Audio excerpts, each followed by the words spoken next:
At the end of this exercise, we'll give you a form to sign. It is known as the Students' Board of Conduct. Because also we'll give you this student's handbook where you'll sign, you read. We have rules and regulations which I will not really, but just I will not really read this because of time. But we have so many of them that you need to look at: students, conduct, and the discipline. And you'll have to understand who you are. A student, any person who has signed the nominal role and is registered into a program of study, whether certificate, diploma, and undergraduate or even postgraduate degree, or any other program of study duly and expressly recognized by the Senate of the University Council and offered by Tharaka University. So we have general conduct of students. You read that. Conduct when you are in the hostels. And also when you are out. We also have vacational residence.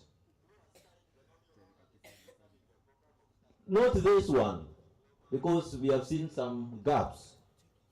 Students are prohibited from residing in the university during the period of closure or vacation. So you are not expected to be in the university when there is a memo that has communicated that the university has closed for holidays. You cannot be around. Unless if there is written permission, like maybe there are games, and then we allow you to come here as you prepare for an activity. So we have dining hall conduct, huko. You cannot even carry the cutlery there, utensils, and move them out and take them. That will be theft. Disciplinary and the criminal offenses, they are there, and drunkenness, drug abuse, trafficking, possessions of illicit intoxicants, illegal trade or hawking, fighting, physical assault, arson, theft, impersonation, forgery, fraud, rape or attempted rape, sexual harassment, and unnatural acts of indecent assault. Mtasoma hizi zote tafadhali. Inciting fellow students, staff or other university community members, vehicle hijacking or misuse, picketing, boycott of scheduled lectures, practicals, other courses of instruction or examination, intimidation or issuance of threats, written or verbal, to students with intent to disrupt academic activities or other processes, malicious or willful damage to university property, that of other students or members of public. Any attempt to convene or organize or any participation or involvement in demonstrations, gatherings, processions, or public ceremonies for which permission has not been obtained from the university administration or government authorities. Na msikize hii pia, authorship, publication, and or distribution of anonymous letters or any other literature of malicious of libelous nature, including placards. Na tafadhali tuchunge sana mambo ya social media, WhatsApp. You cannot just go writing anything in the WhatsApp group or in the Facebook, even about the university. You destroy the image of the university. Unajua hiyo kitu umeandika hapo, that becomes a record, and you'll be liable for it. So kindly be word and be very careful. That you are emotional and then you are just writing anything concerning the university. You'll be followed.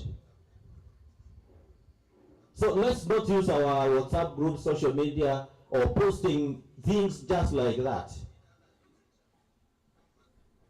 in our social media. Any other obnoxious acts or repugnant conduct as may be prejudicial to good order for the proper functioning of the university, and any other act or omission which amounts to a criminal offense under the laws of Kenya. So you read all this.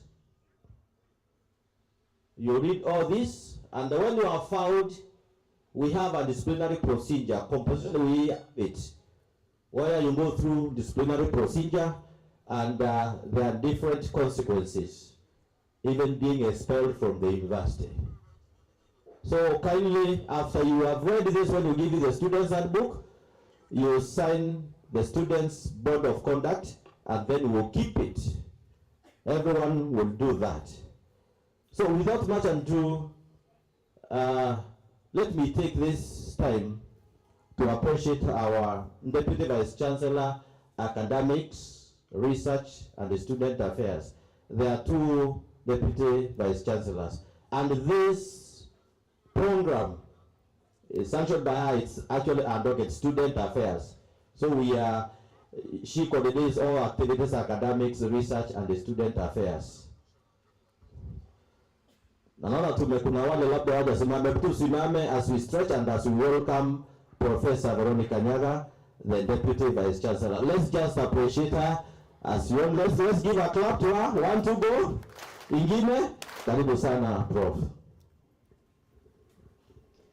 Thank you so much, Dean.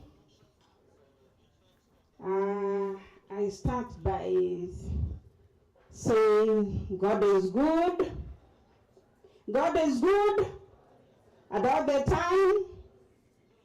Yes, Professor Veronica Nyaga, the BBC Academics, Research and Student Affairs. My office is just straight next there, and we work with the Dean of Students in the area of our student affairs. Can you turn to a colleague next to you and tell him or her you are great? Do some exercise of your fingers and tell your colleague you are great. I5 or I10. Do all of them. Let me see those who are not doing it. Uko behind the trees. Have you done it? Some have not done it. Now here there are no punishments. We say kneel down, go and weed around the tree. That was a talk before. But now we are here to work. Now, there is a schedule, there is a program. I'm not really part of this program today, but Dean, I just said, let me just say hi to the students and to the team here. I can see the team that is seated next to you, who have done it very well to come and share with you. Let us appreciate our members of staff who are here today with a big clap. Let us appreciate one another again. Appreciate one another with a big clap.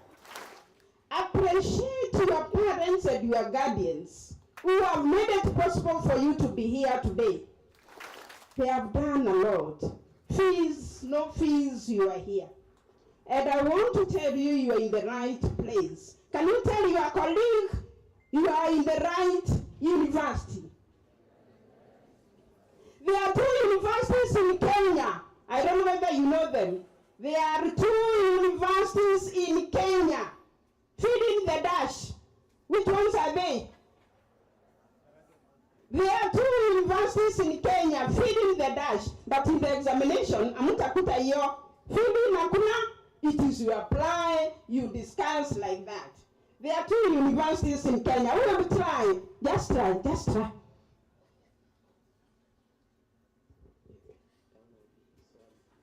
Yes, so we need to come up again. There are 2 universities in Kenya. Which ones are they? Name them, but I won't put your question like that in the exam. Introduce yourself. I'm Beckham Moriki. Which program? Education Science Must Speak. Yes, apply all the science.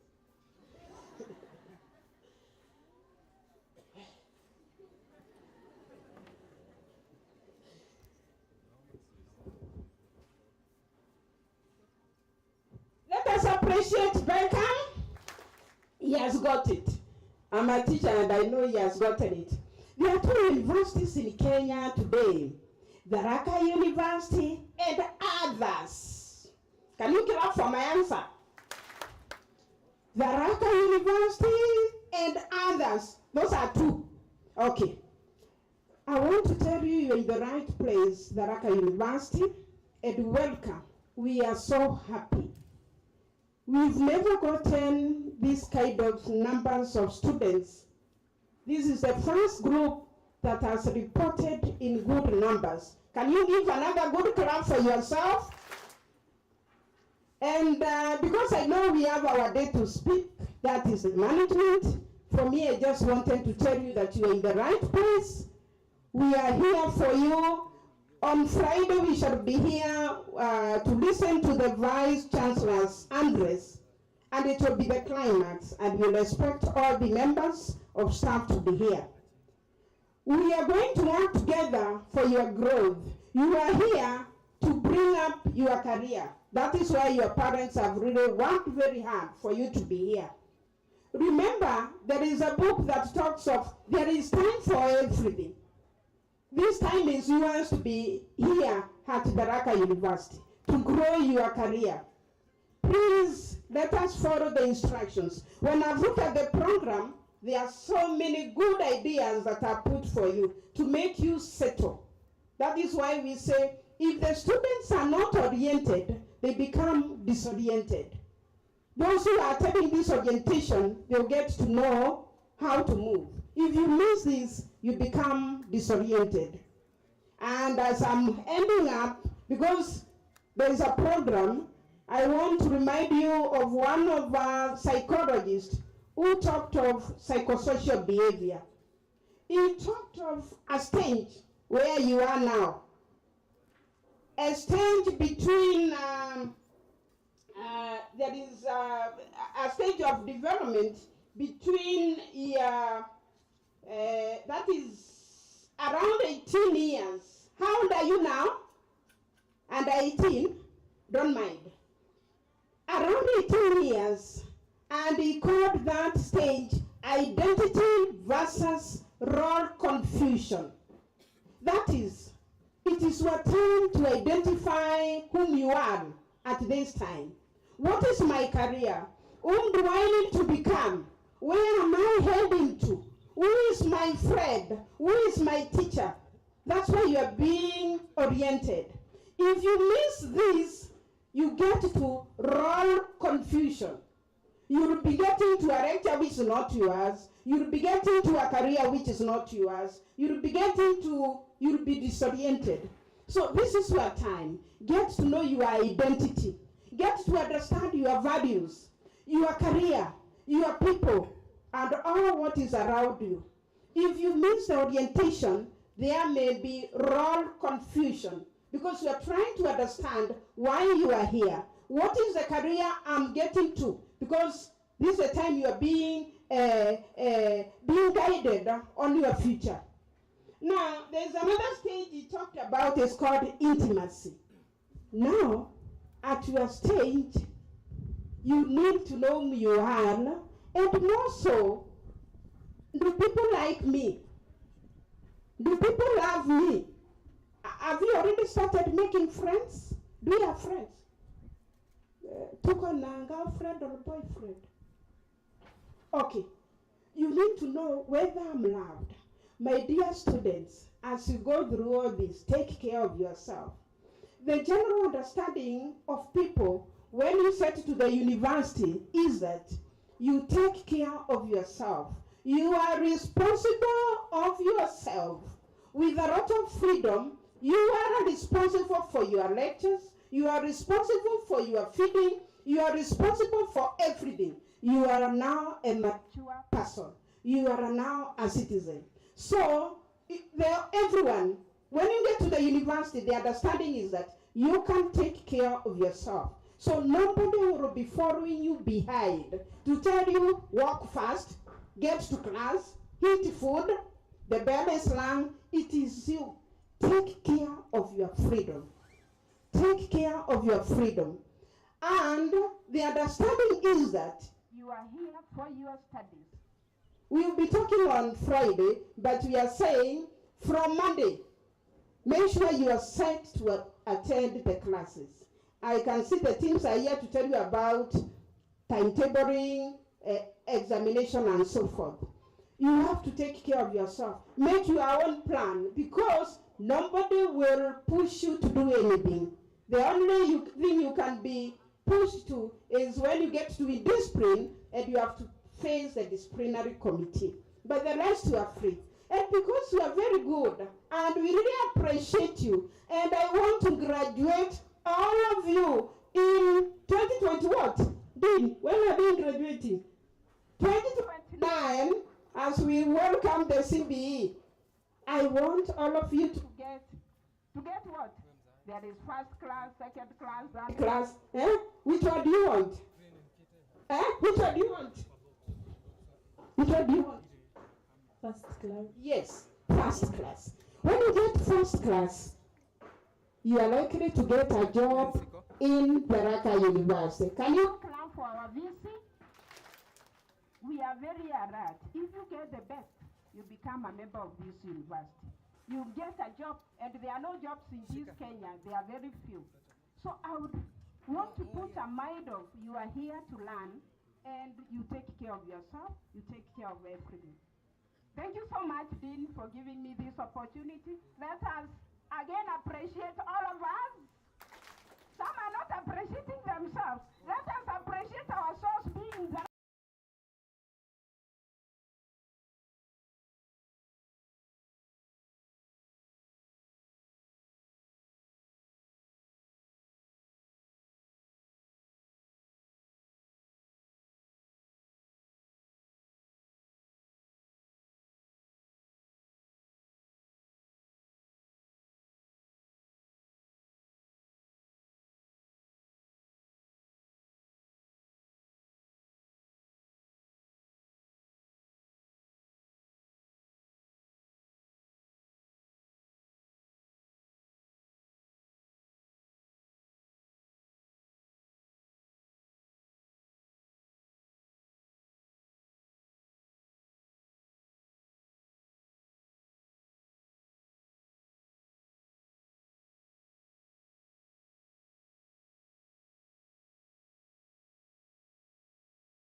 Welcome, director. Let's appreciate the director as he comes. Na msikize tafadhali vizuri mambo ya timetable na mitihani. Oh, sawa. Okay, thank you. Amwambia sipate. Hii ni mitamba. Yes. Good morning. Kama unaniona nisalimie kwa hewa tafadhali. Asante, naona tutasikizana vizuri. Now, my name is Alex Rwanda. I teach mathematics. I think I introduced myself yesterday, but I'm here in the capacity of the Director of Examinations and Timetabling. Now, first of all, I may take this chance to congratulate you for securing a chance at Tharaka University, the Divine University, and I'm sure you are aware, and you have also seen for yourself that you made the right decision. So, jipigie makofi tafadhali mahali yuko. Thank you so much. Now, as far as the timetabling and examinations are concerned, this is the guidance for you. That is for you while in the university. There will be no bell. There will be no specific class that you are going to sit waiting for the lecturer to come. That means, kama vile tulikuwa tunasema this is form 4A, form 4B, hakutakuwa na hiyo kitu kama hiyo. The timetable will guide you where to go. Now, as far as the classes are concerned, we have the business block, we have some classes. So kwa timetable kiendo utaona inaandikwa BS. BS, it is this block. So kuna BS1, BS2, all the way to BS7. Then, we are also going to have tuition complex, that building, TC. Utaona inaandikwa TC1 all the way to TC11. Then we have the education block. the other head, where we have the finance and the departmental offices. So here you are going to have the ED1 all the way to ED8. Then there is a block ya ghorofa hapo inaitwa science complex, science tuition block, inaitwa STB. Kwa timetable utakuwa unaona inaandikwa STB. So kuna STB1 all the way to STB8. So utakuwa unaangalia timetable inakuambia this is where you are supposed to go. Then we have upcoming building. The other hand of that is which is well at science tuition complex, or that science block. There's another building there. That is Tharaka Tech Center. So we are calling it UTC, University Tech Center. So it will run from UTC1 all the way to UTC14. Then there's another building here. We have a class also here. So the inaitwa administration block. So kwa timetable utakuwa unaona ADM. For those groups, maybe you are not so many. We have the gazebos. Maybe that is after, that is you choose your area of specialization. You realize that you have, that is you are not many. You can fit in those gazebos. So we have gazebo 1, that is G1 all the way to G30.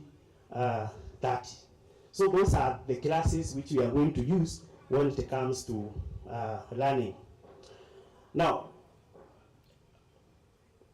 that you know the program which you are supposed to, or which you are called to do here, when the timetable will be released, of which I'm going to do it by the end of this week, because starting Monday, we are going to be seriously, that is going to be attending the classes.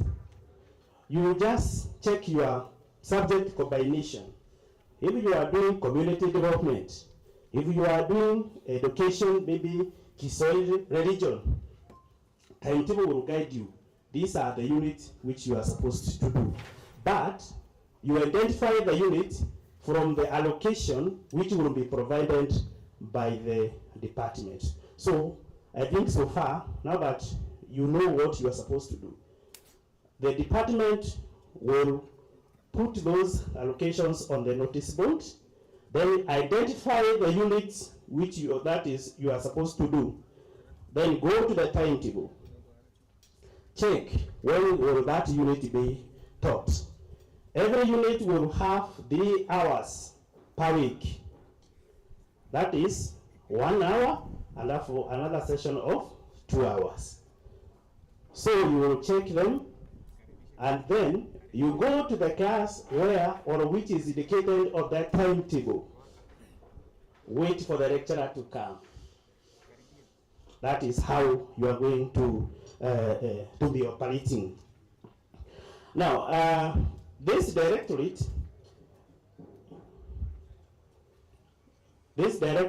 is the central of your academic journey. This is where we start with the schedule. We tell you when you are supposed to start the semester, when you are supposed to do the CAT, when you are supposed to sit for the end of semester exam, because that is the climax. A semester will consist of 15 weeks. 15 weeks. 13 weeks will be for teaching, will be attending classes. 13 weeks, and we are going to start from Monday 8th. Then the last 2 weeks, that is the weeks for the examinations, whereby we end that semester and then wait for the other semester. Now, a full academic here, sometimes we talk of trimester, but for the government-sponsored students, we talk of 2 semesters. So this is the first semester, which starts from this September, and they will head in December, and then we have the second semester, which will start from January and end in April. That is for the government-sponsored, that is student, of which you are a part. For the SSP, that is self-sponsored, they can decide to go for trimester. So there's that semester between May and August, which that is they can take part, and it will also be considered to be a semester. The timetable will guide you on what to do, at what time, and where. And please, I want you to be very serious here. We are going to have the teaching timetable, but towards the end of the semester, about 1 month to the end of semester, I'm going also to release another timetable for the exams, which will guide you when you are supposed to do this exam, at what, that is the venue, and at what time. So you must be very keen, you must be, that is updated in fact. Usikuwe ni mtu wa kulalala hovyo hovyo kwa sababu utakuwa unapita na mambo mengi sana. Because we release timetables based on we revise the timetables based on the claims which comes from the students. My office is just opposite, that is directly opposite this building here. Hapo tu utaona offices zimeandikwa Office of Examinations and Timetable. If you have any problem when it comes to crashing, that means 2 units have been put at the same time, or maybe there's glass which is very small, and the number is so huge, you can come so that we can address that issue so that you can learn comfortably. Now, we have different types of exams here. Different types of exams. Number one, there are those exams which will be controlled by the lecturers. That is the CATs. We have CAT 1 and CAT 2. CAT 1 will be done maybe between the 5th and the 7th week there. That is after you have at least covered a bit of content, you are going to have CAT 1. And these CAT are compulsory. You are supposed to know because they count at the end of the semester. So once you do that CAT, maybe depending on the lecturer, and also because of the CBE, we also encourage the practical bits, group work, those discussions, presentations. Maybe you are given an assignment and then you come and present, you are awarded some marks. Those ones also will count as CAT. That is CAT 1. Then towards the end of the semester, there may be the 10th week. Between 10th week and the 13th week there, we have another CAT. That CAT, or those two CATs, will constitute 40 marks. That is for your case. But for those in the year and above, they are just, we are using the old system whereby we are grading them using 30s and 70s. But for your case, and also the second years, you are going to do a CAT of which will constitute 40% of your final grade in the university. Then those are the first exams which you are supposed to do, and those ones will be controlled by the lecturer.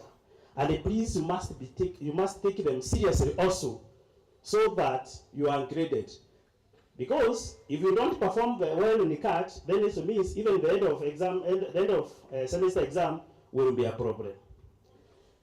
Then after you do the CAT, we have the end of semester exam. We call it ordinary exam. End of semester exam will constitute 60%. So that now when you sum, they are going to give you 100%.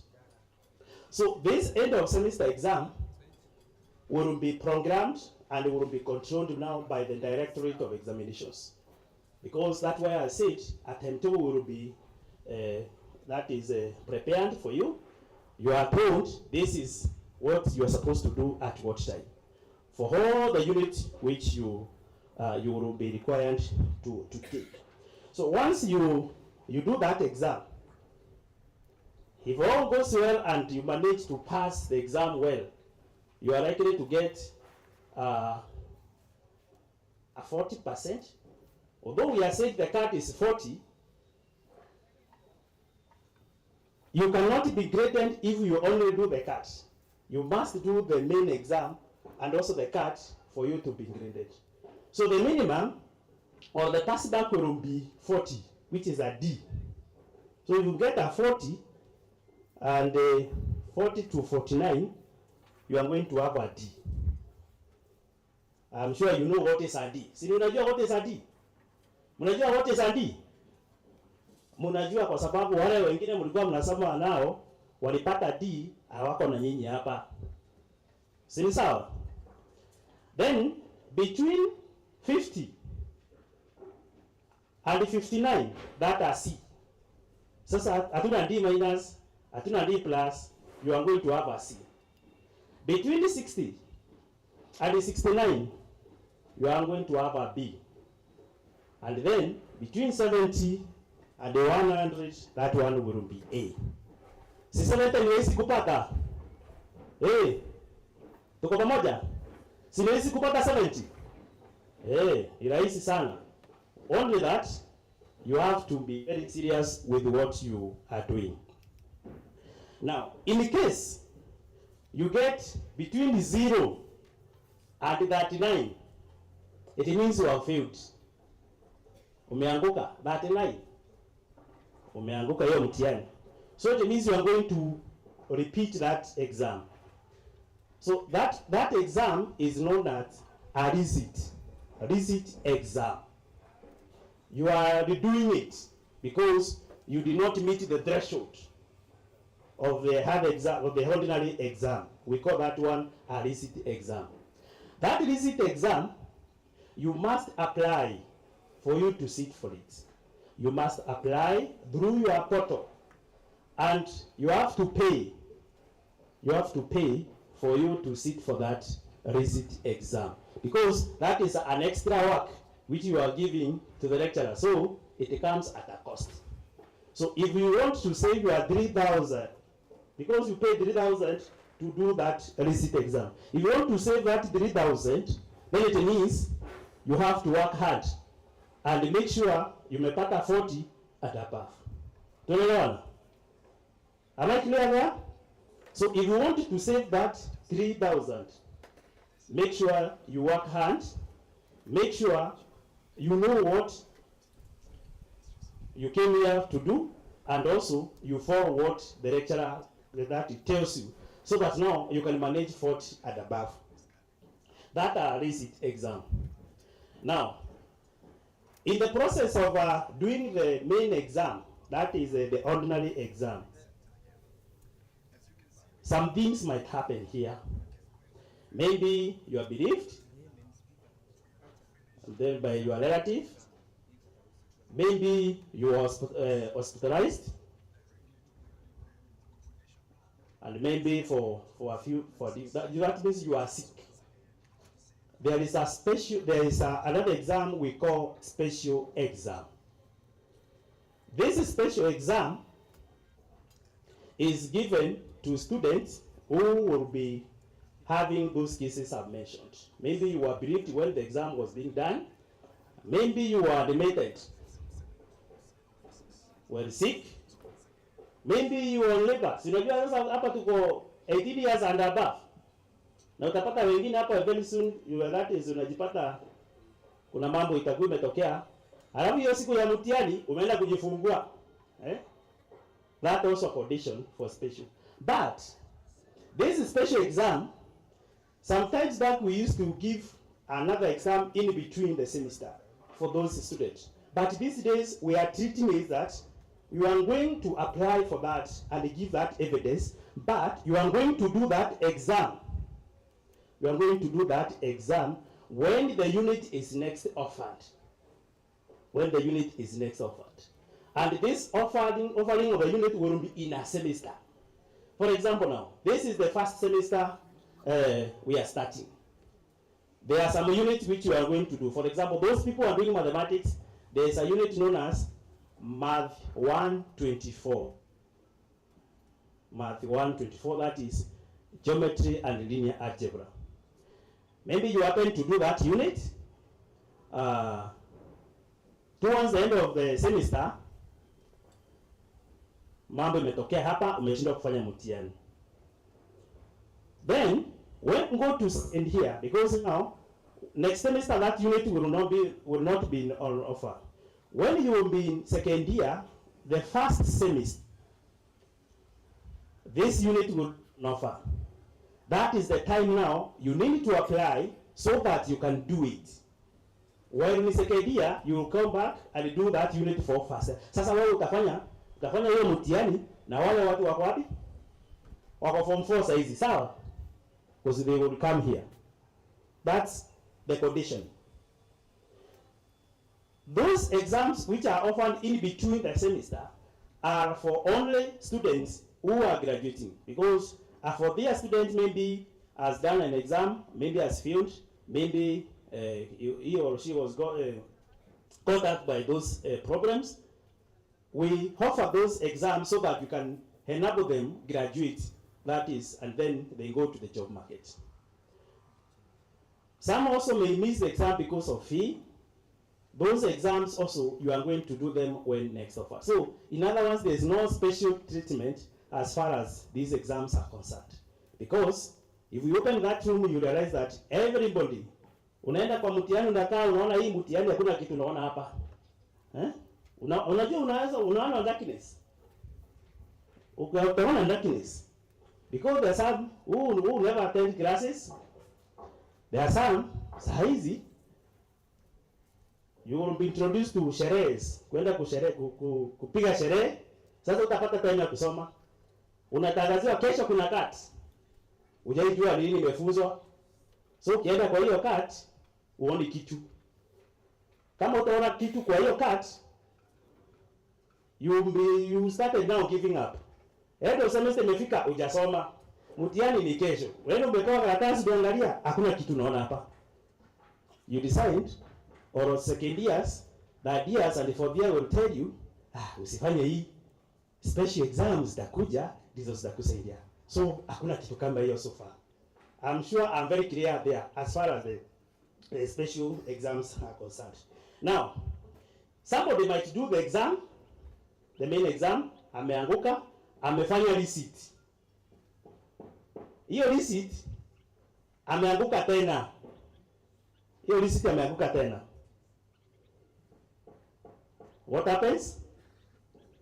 You now do what we call a retake exam.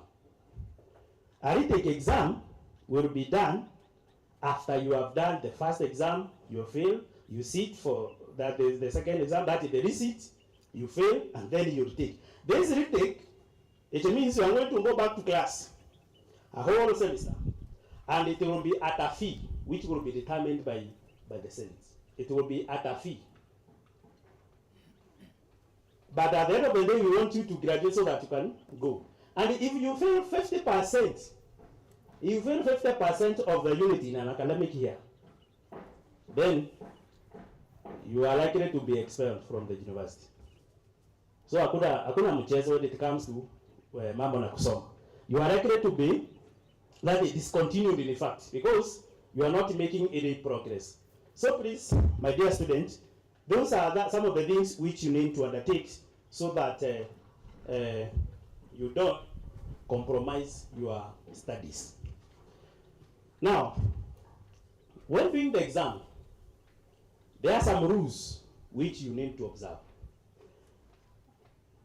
Dr. Bunanu, the Dean of Students, has told you about the student handbook. I'm sure once you sign it or once you have it, you are going to be reading all these things. When going to the exam room, you are not supposed to have any written materials or something which may enable you to do some irregularities. That is copying.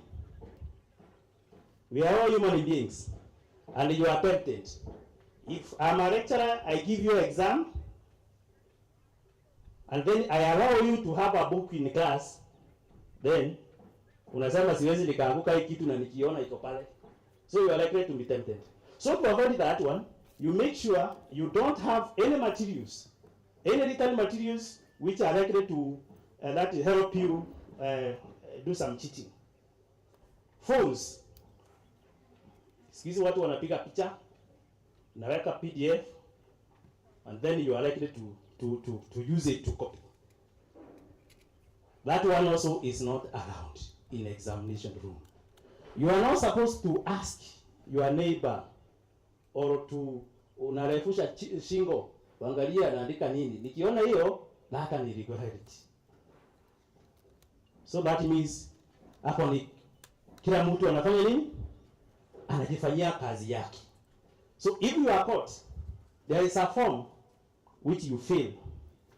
The invigilators will help you to fill the form. That form will go to the department where you are registered, and then it will be taken to the faculty, and the faculty will constitute that is a disciplinary committee, which is likely to, or which will listen to your case, and all the evidences will be presented to confirm that you are caught cheating. And once that one happens, the decision of the committee, the disciplinary committee there in the faculty, will once they determine the verdict, they will take it to the Senate, and also the Senate will have their verdict. Depending on the nature of the case, or also the magnitude, you also likely to be discontinued if you are caught cheating. Sasa hapa hakuna ile ya why, ile unasikia minister anasema exam was cancelled. Hakuna hiyo why, hakuna nini. You are likely to be discontinued. You are likely to be also, depending on the case also, you can also be expelled for a full academic year, or even 1,000 academic days. That means it's almost 3 years. So kama umekuja saa hii, you are supposed to graduate in 2029, and you are caught, then it means ongezea miaka 3 mbele. That is when you are likely to come out of this university. So that's how serious we are when it comes to exam. Now, when you get that exam booklet, because now you may not have the chance now, but when the examinations will be done, you will have we provide the booklet. So you don't carry your own materials, you just come wewe na kalamu yako pekee na calculator kama unakuja kufanya hesabu. Wewe unaketi hapo, we provide you with the booklet and also the question paper. Read the instructions first before you sit for the exam. Read the instructions. We don't even put the names there. We just deal with the admission numbers. The registration number you have, you need to master it. So we don't want to know who is who, or who is this one sitting for this exam. So once you do that, then and observe all the rules which are indicated on that booklet, then you will be free. You will sit for the exam without any problem, without any complaints, and you will be graded accordingly. And that's why you realize that there are some people who, once they do those exams, they get the first class, which is 70 and above. They get the second upper, 60 and above. They get the second lower, and also the pass, depending on how serious you are.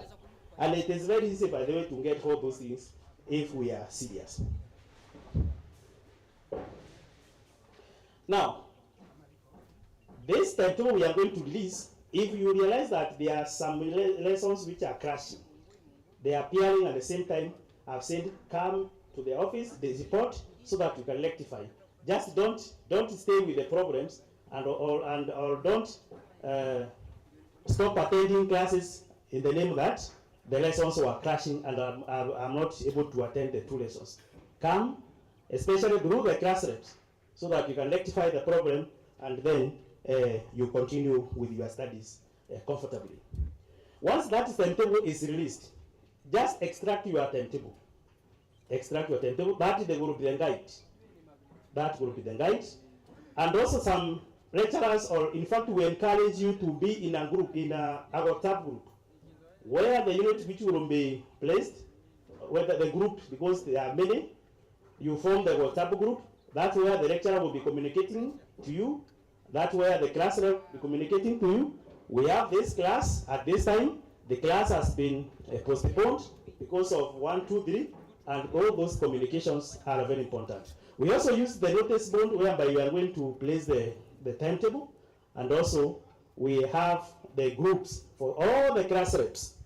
All the class reps who have been selected now, they can join that WhatsApp group. I'm sure the academic director will add them in that group, where I send all the information about the examinations and tabling, and then it trickles down now to each and every student so that you are able to be updated.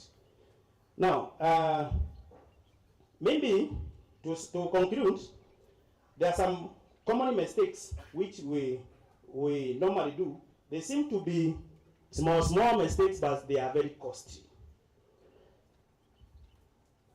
Now, you will hear some second years or third year student telling you that there is a possibility of you missing an exam because you did not check the timetable well. Once we release the timetable, we have it in versions. We have version 1, version 2, and version 3. Version 1 comes early so that now we can check the corrections, then we produce version 2 and also version 3. There are some students, once they get the first version, they stick to that version. They don't check whether there was an update which was done. So the exam is scheduled to take place maybe today at 2, and maybe it has been shifted to, that is to another date. Somebody looked at the first timetable and he was contented. Going forward, atakuwa anakutana na marafiki zako naambia tumetoka mtihani. Mtoka mtihani na siku anajua. But to avoid that one, these days we are likely not to be when changing the units, we prefer taking it forward instead of bringing the back one, to avoid those cases of students missing the exam. So please, you must be very keen. Check the versions because we released it mpaka inakuja kwa email yako. So unakuwa unafungua email unaona hii. This is the new version. This is what has changed. This is what remained. Then make sure when sitting for the exam you arrive earlier enough. The booklet tells you that be in class that minute before the exam starts. Once you do that one, if there will be maybe a change of venue, you are likely to know. But if you come that minute after, you are likely to meet the student have started the exam, and you may not be given some time that is to compensate. So please, you must be very, very keen. Those are some small mistakes. And make sure when coming for the exam, you carry your student ID card because you are going to have them. You have the exam card, which will be stamped by the finance and also the department. So you must have all those things. Then some people decide also to ignore the cards. Nobody will follow me. If you ignore the card, at the end of the day, you won't get the marks.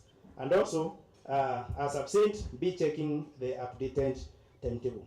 Now, if you have any challenge, and maybe you have come to the office, maybe you have not, the staff engaged, you have not been assisted, you can also go to the department, and also they are likely to help you. In other words, you can be assisted in the examination office, and also you can be assisted in the department by all the staff there, so that you are comfortable here.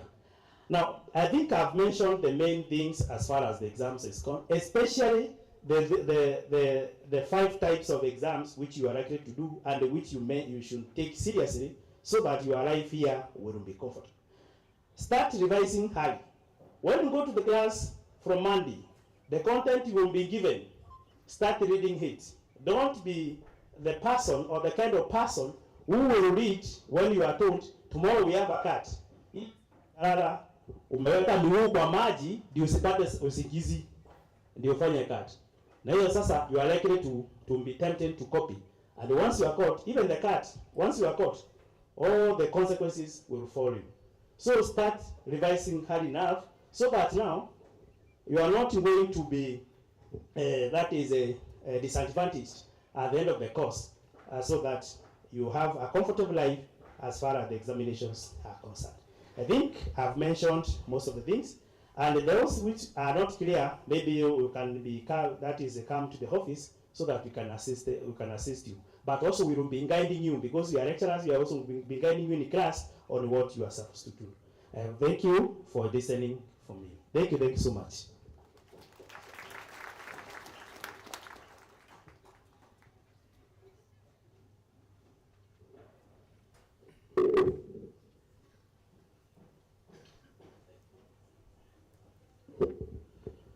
Let's appreciate director timetabling and examination.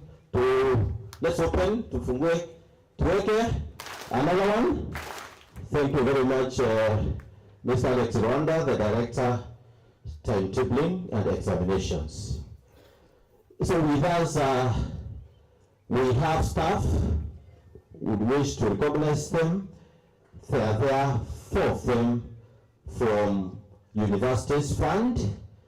And also we have staff from CASNEP and other members. You can recognize also the presence of Director Quality Assurance, Dr. Faustin Muchui. Now our staff engineers and student leaders, we are here. So at this juncture, I just want to welcome Madam Lydia Mogao, who is in charge of the medical services in the university, to give a brief within about 10 minutes. After that, we'll go to Universities Fund. Let's put our hands together as we welcome Madam Lydia Mogao to come and share ideas about the medical services. Let's appreciate her, please, as she comes. Let's give her another clap. Thank you. Welcome, Madam. Thank you, Dean of Students, and all protocols observed. My name is Lydia Gaki. I am the in-charge medical services. Maybe my team has just arrived, and because they are queues down there, I'll just introduce them to you when they get back. So, but we are medical. I don't work alone. I have a big team, and we work in shifts. So, kujeni, karibuni, and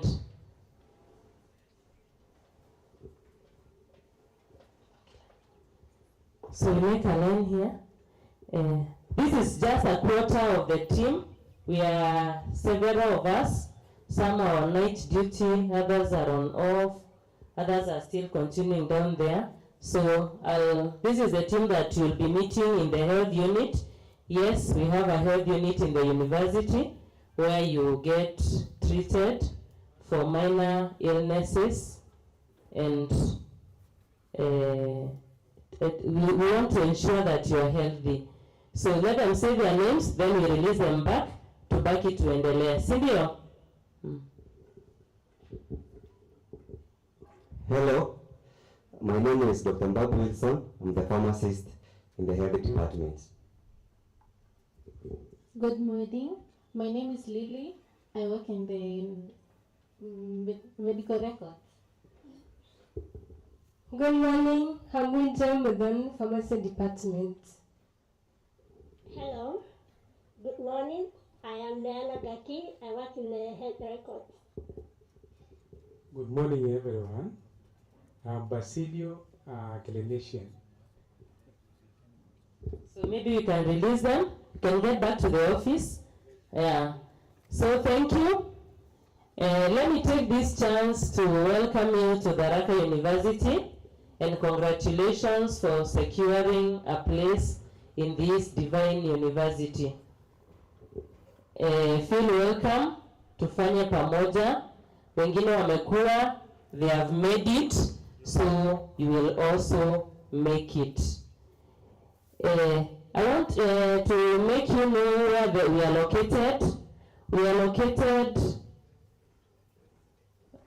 behind the cafeteria, just near a stream down here. Though there is a signboard to direct us to the health unit.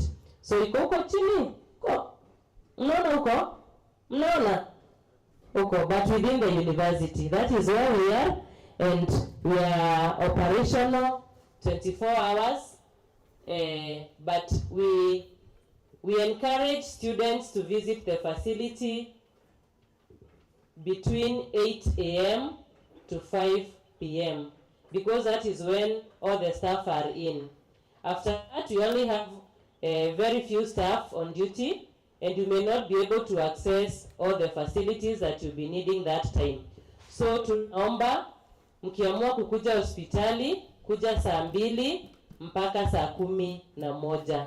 From there, at night we only encourage you to visit us if you have an emergency.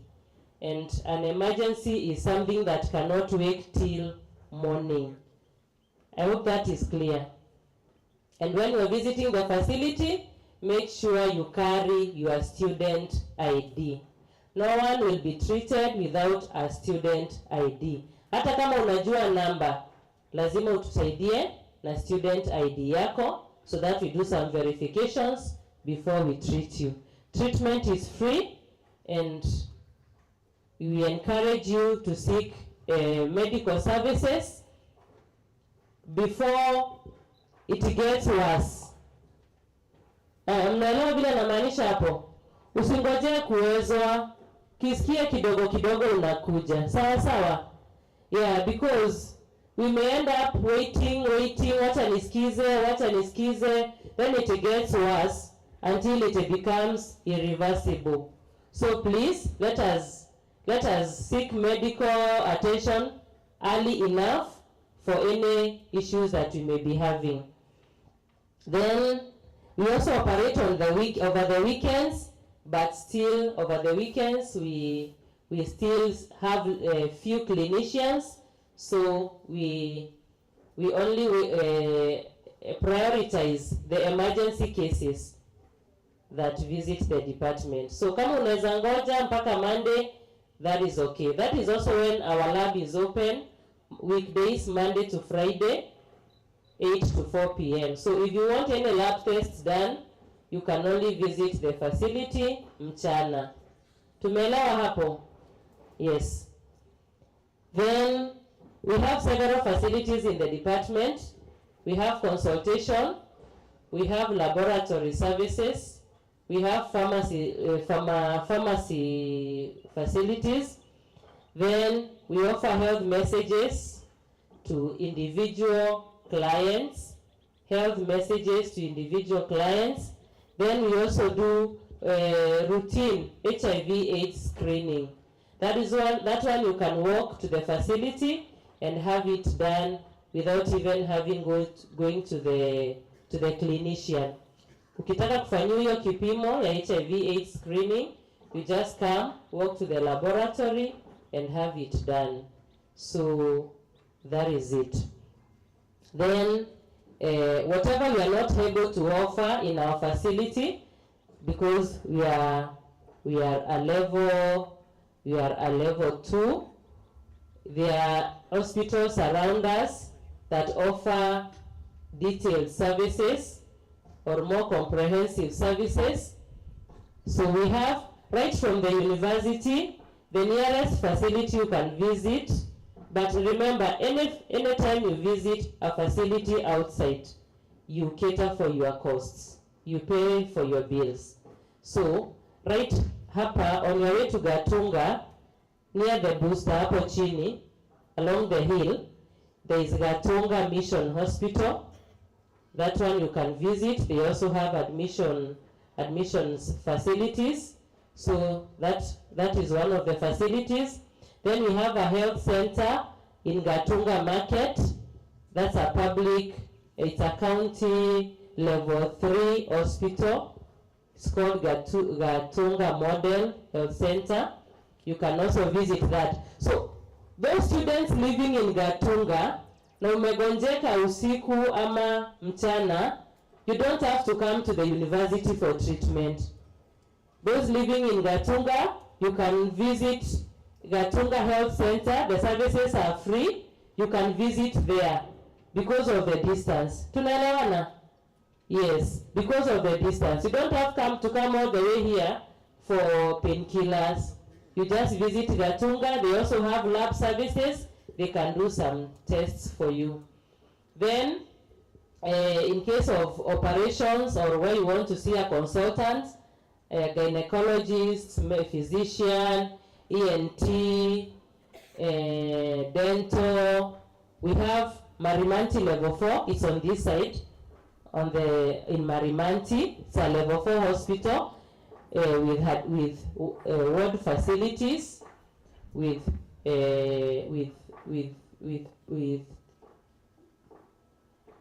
antenatal, postnatal services, with children clinics, with dental services, eye services. Hizo zote sasa, all the specialized services tutazipata Marimanti Hospital. Tunaelewana hapo? Yes, so there are specialists there. That is where you can go and seek your medical attention, or you can go and have your issues addressed. In Marimanti, they have a big laboratory also where they do comprehensive tests, unlike us here. Then we also have, just in case, we have a lactation room down there in the health unit. Just in case you need to use it, you can use it freely. It's open. I think that is all about the health unit. And when you get sick, seriously sick in your room, kindly make sure you inform your colleague. At least she can reach to us. If you are not able to reach to us, then we can be able to assist you. But remember, it saves time when you come to the hospital than us start looking for you, because we don't know where you live. It wastes a lot of time. So if it's possible where you live and you have an issue, just get some means of transport, rush to the health unit. From the health unit, if you are not able to handle you well, we can refer you to the hospitals that I have just mentioned. And we have an ambulance that is used for that, to refer patients from the dispensary to the other facilities. So the ambulance may not really be available to pick you in your hostels, to avoid wasting time. Remember, time is of essence when there is an emergency, so it is easier for you to rush to us than us coming to look for you. The hospitals are too many, you are too many also, so make work easy for us and even to help us to save lives by rushing first to the health unit dispensary. Then from there, we can be able to handle you accordingly. I'll just give a brief health message. This Tharaka is quite warm. The temperatures are can really go high at some point, and I know you have already experienced that. Now, it is always good that we encourage you and we make it your personal initiative to hydrate yourself. What do I mean by hydration? Hydration, I mean tukunywe maji kwa wingi. Tukunywe maji kwa wingi. This sun makes you lose a lot of water. The sweating makes you lose a lot of water through sweating and the other forms. So make sure at least in a day you take 2 liters. By this you prevent yourselves from many illnesses, even fatigue, even some infections like urinary tract infections. So for the ladies, for the gentlemen, make sure you take a lot of water to avoid some of these preventable illnesses. And you eat well. Make sure at least you have a good meal, a meal per day, because we have had experiences of people having collapse in their rooms, and when they come to the health unit and we check their history, that person has not had food for the last 2 days. Na that huyo mtu pengine pia amelewa. So make your priorities right prioritize eating to other unnecessary things that may ruin your health. So at least make sure you have a meal a day, a good meal, and some plenty of water. Then general hygiene. The environment in Tharaka will make you prone to maybe if you are not careful with hygiene, you'll get some fungal infections. So to prevent those fungal infections, make sure you shower at least twice a day. We have had a lot of issues with, sorry, I don't say it nachukia wanaume, with our gentlemen. Please make water your friend. The ladies, you can even shower as much as even 4 times in a day to avoid these infections. Wash clothes, avoid sharing clothes, make them clean, air them outside to avoid these preventable illnesses like fungal infections, like bacterial infections. Then a healthy living, we encourage you to live healthy, both physically, mentally. Mentally, I know you have been talked to about toxic relationships. Now I have talked about diet, prioritize eating, si kukunywa pombe na ujakula, hata hakuna haja ya kukunywa hiyo pombe. So use the little money that we have to prioritize that you have something to eat and keep you awake and alive. So in matters HIV/AIDS, STDs, they are very common with us and not common with us. Of course, if we don't prevent them, they'll spread even to us. You may be free now, but tomorrow you find yourself infected. So it is always good to have a healthy living. You all know the ways of HIV/AIDS, STDs prevention. So STDs, I mean, STD, I say there is sexually transmitted diseases.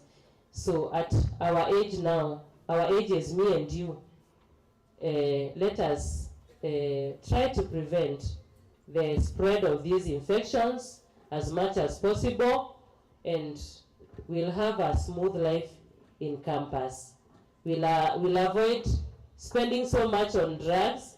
We'll avoid spending so much on referrals, and even trying to get the specialized services in case of infections like HIV/AIDS and STDs. So please take care of yourselves. Ujikinge we mwenyewe. Be responsible for your health. Don't expect a friend to come and take care, or even your friend, your boyfriend, or your girlfriend. Please be responsible. Practice what we call healthy living habits. Healthy living habits. Na I know we shall be well. I'm concluding. So there are various ways of prevention of these diseases. There's abstinence, there's condom use, and there is being faithful to one partner. So if you must have all this, please practice safe sex. If you don't, please abstain. And the best one is to abstain. The best one is? Yes, please. The best is to abstain. And by that, hautakaa na uoga, nasikia, I'm feeling like this. Please, to avoid these worries and unnecessary inconveniences, let us live healthy, let us do what is right, and we shall have a smooth life in Tharaka.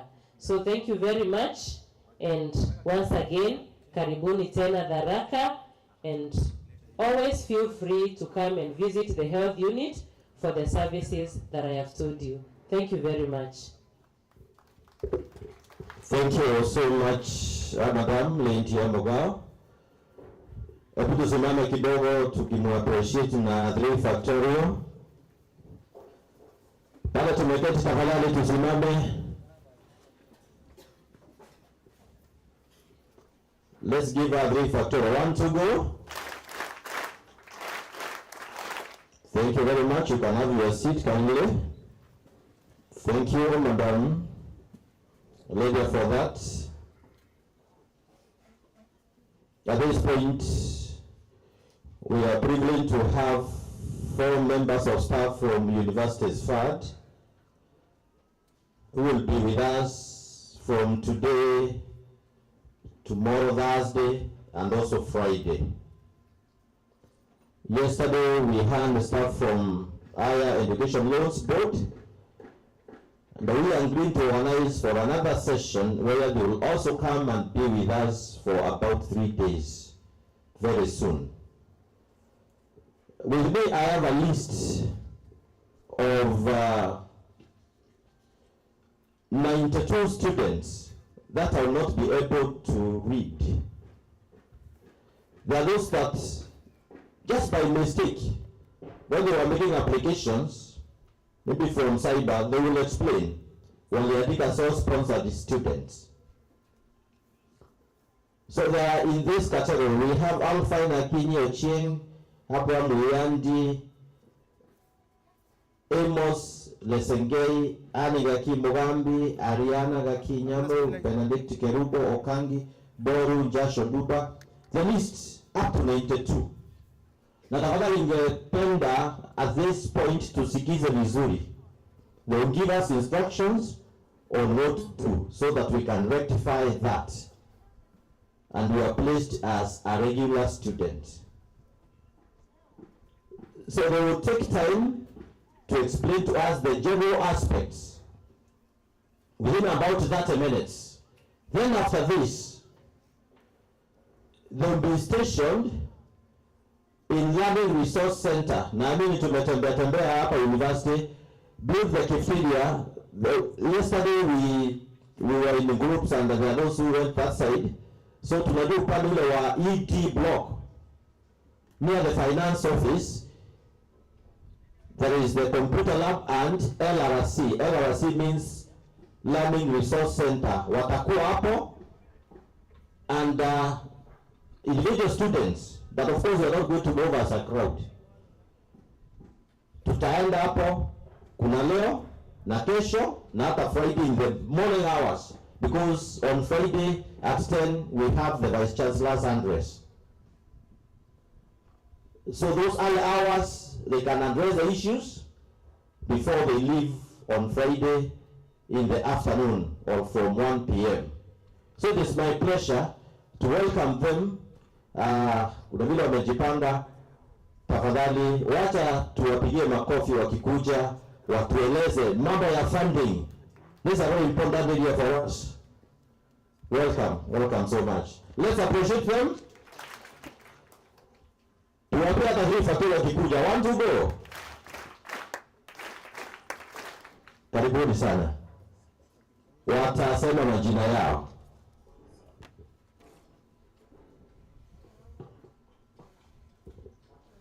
Good morning. Good morning. Hamjakunywa breakfast? Haya. All protocols observed to the management of Tharaka University.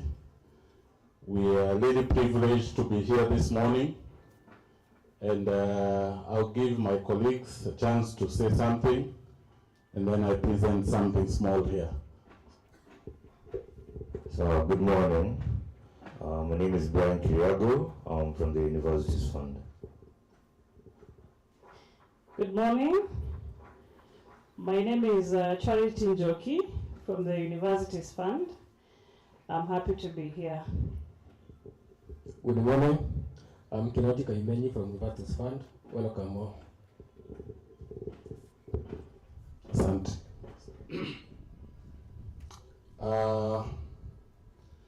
So my name is Hilary Owero from the University's Fund, and I want us to have an interactive session because I usually ask questions. And I'll ask the first question how many people know Universities Fund? By show of hands. Wangapi wanajua Universities Fund? Ama washaisikia? Mikono juu. Hamjui Universities Fund? Wangapi wanajua HELB? HELB. HELB wangapi wanajua? Watano. Ile side watano, hii side 1 2 3 4. Okay. Probably mikono inauma kwa sababu najua hapa kuna watu wamepata pesa na washapiga sherehe nayo. Si ni kweli? So hiyo pesa ilitoka wapi? Si ni ya HELB? Si watu walipewa upkeep ya HELB? Na nikisema watu wachukue mikono juu, mbona watu wachukue? Na watu washapiga din, najua kuna watu washapiga sherehe hiyo pesa. Na maswali mingi watu wanauliza ni wengine wamepata, wengine hawajapata. Lakini nikiambia watu wachukue mikono juu, hakuna mtu anachukua. Na wanajua tu ile kitu wanagojea ni pesa, si ndio? Yeah, so the second question is, how many people applied in the health portal? Wangapi? By show of hands. Kama mkono yako iko, tafadhali inua. Wangapi wali-apply application? Help. Yeah, tunaona ni wengi. So si ati ya mtu jui. Kweli.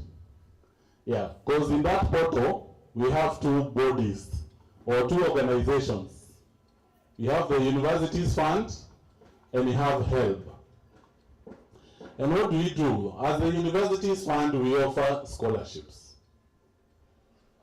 And scholarship is something that you not pay at the end of your 4-year or the 6-year academic year. So you get scholarship that helps you, and then mzazi analipa kitu inaitwa household. Si ni kweli? And then unapata upkeep na tuition ya HELB. So upkeep ndio inaingia kwa mfuko wako.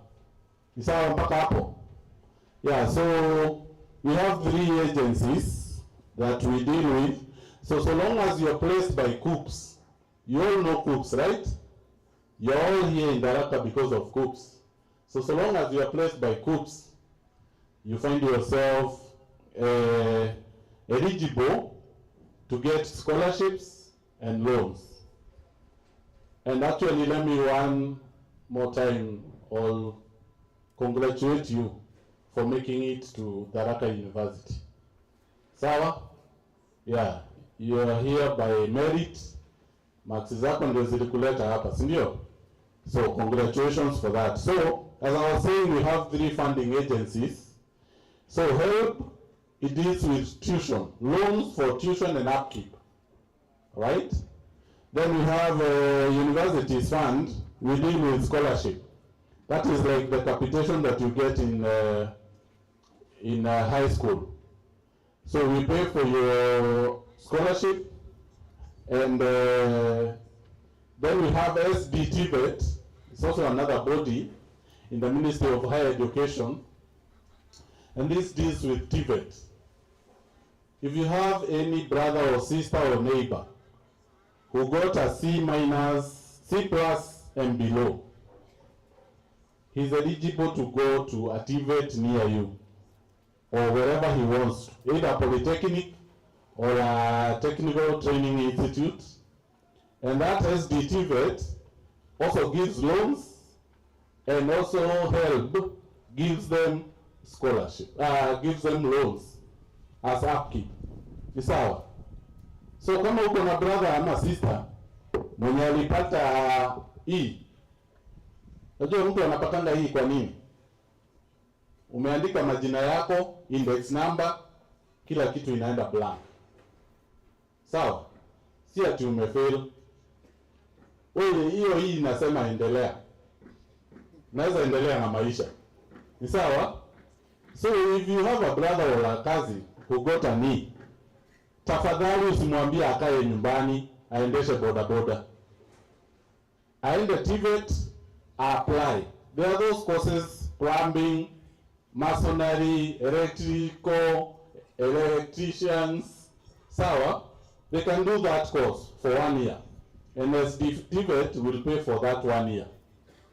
So huyo ni mtu ataandikwa hata hizi affordable housing mnaona. So asikae nyumbani. Ni sawa? So the main characteristics of the new funding model that you usually hear on the news ni variable scholarships and loans, and students must, underline the word must, you must apply for scholarship and loans. We know there is so many cases, and even here I hope there are, for people who applied through the cyber cafes. And by show of hands, kindly, kama uli apply hii scholarship na loans kwa cyber, mkono juu. Mkono juu. Najua wengine hawataki kuinua lakini wali apply huko. Na utanipata pale tu, mahali umeambiwa uniambie nilifanya. Na nitakuuliza tu, ulifanyia wapi? Because you see, most of the people they go to the cyber, mtu wa cyber ameandika nini? Loans only. There are people who have not applied for scholarship, that I know. Wali apply loan only. Sawa? Ni kweli? So you need to apply for scholarship. Scholarship ni kitu unalipiwa na gava. Na hata wewe unataka mzazi asaidike. So when you have to apply for loan, the portal is opened until 7th of this month. All right? When you have to apply for scholarship, will you apply to loan, upkeep ishaingia, wewe umepiga sherehe. Wengine kuna watu wanakojea. Kama nini yako kwa portal inasema allocated or disbursement in progress, you don't have to worry. Hiyo ni kizungu tu. Inasema pesa inakuja. Allocated si ni kusema umewekewa. Inakuja. So kama wewe uli apply to loan na huko apply scholarship, tafadhali. Portal is open until the 7th. You need to update. You just go to your health portal, apply, enda pale kwa scholarship, uweke scholarship also. Ndio upate scholarship zikilipwa. Unaelewana mpaka hapo? Yeah. So the funding is based on 5 needs of 5. We used to have banding for those who are in second years, third years, they know about banding. But sasa tumetoa hiyo story ya bands. We are dealing with scores. And these scores are determined by something we call MTI, the mean testing instruments. So hiyo ndio kitu ina gauge how much a student should pay according to the need. Kwa sababu sisi wote hatutoshani. Ni sawa mpaka hapo? Hatutoshani hata kidogo. So we say money follows the students. And so the student-centered model inaongelelea mambo ya enhanced scholarship, then enhanced tuition loan, and enhanced upkeep loan. So unapata hizo vitu zote. So for first time applicants, wenye sasa ndio join university, there is the eligibility. So both scholarship and loans is for all Kenyan students placed in public universities by COOPS from 2022. So kama mtu alifanya KCSE 2022 up to now is eligible to get scholarship and loans. So loans only is for self-sponsored students in public universities and students in private universities, and also the students that are under the old funding model that we call DUC. Then a student must express interest by making funding requests. So what happens every year? You have to apply. You have to get into your health portal and apply, so that we know that you need the scholarship and you need the loan from HELP. Then another must thing is make your application on time before you report to your university. And so I hope most of us that are here made the application. Ama kuna watu katika hii mkutano wa kufanya nini? Kuna watu waja apply? By show of hands. Kuna mtu waja apply HEF? Anyone?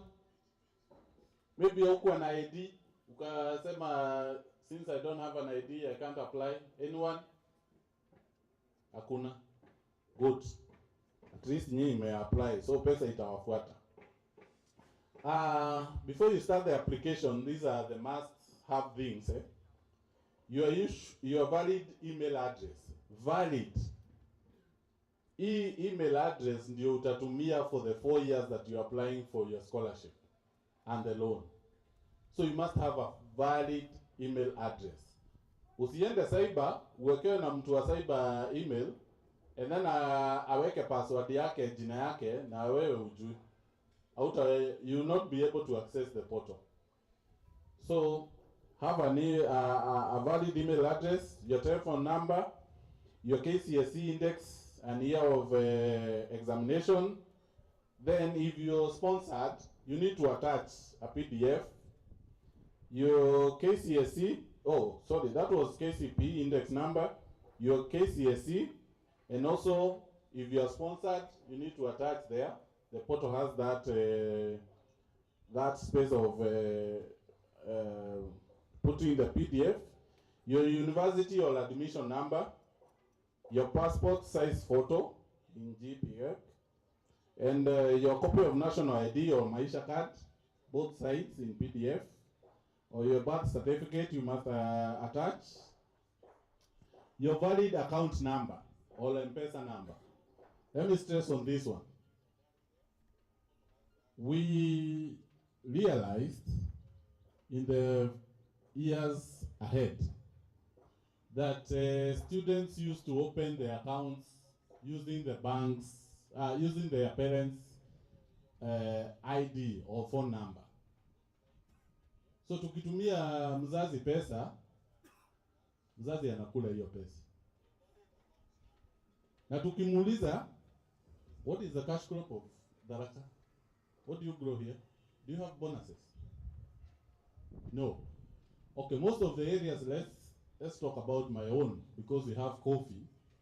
So mzazi akiulizwa anasema alifikiria ni bonus ya kahawa iliingia. Sawa. Na ashakula hiyo pesa. Utapiga mzazi? Huwezi piga mzazi yako. But hiyo pesa nani atalipa? Loan ni wewe utalipa, si ndio?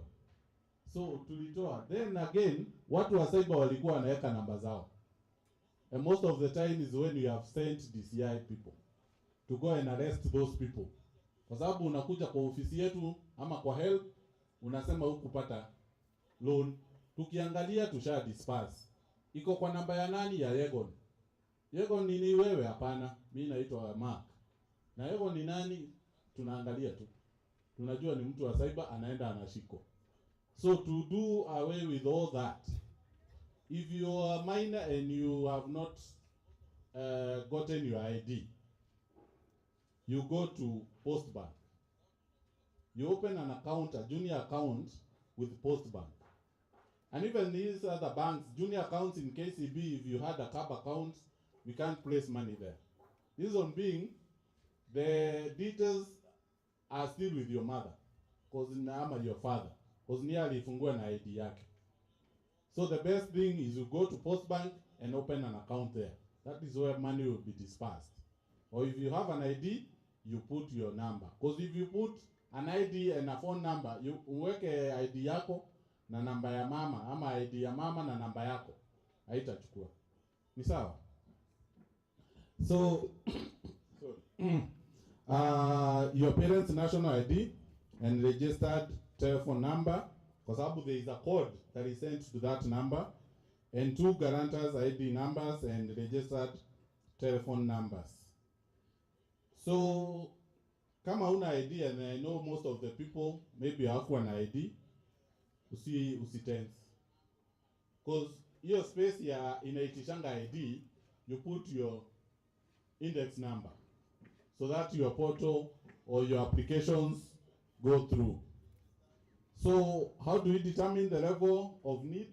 As I said, there is something we call MTI, the mean testing instrument, and it was introduced in 1995, and is the one that we do our checkup with it So consideration is made on family, economic background, affirmative action, active action, that is PWDs, orphans, marginalized, socio-demographic data, family size or marital status, and family education expenditure. You know, one thing you can never do, and I usually tell people this, never try to lie to the government. Never. Gava iko na system mingi sana za kujua mambo yako. So long as you place the ID of your parent there, Gava itajua mzazi anafanya nini, ako na watoto wangapi, kwenu mko wangapi, okay? Anafanya, you know, NSSF, SHA, all those things pay. They'll tell us, huyo mzazi analipwa pesa ngapi. So tell me why, ukijaza hiyo poto pale chini, ndio nimesema mambo ya cyber. Watu wanaachia watu wa cyber, and the notion is, ukiweka wewe ni wa single parent,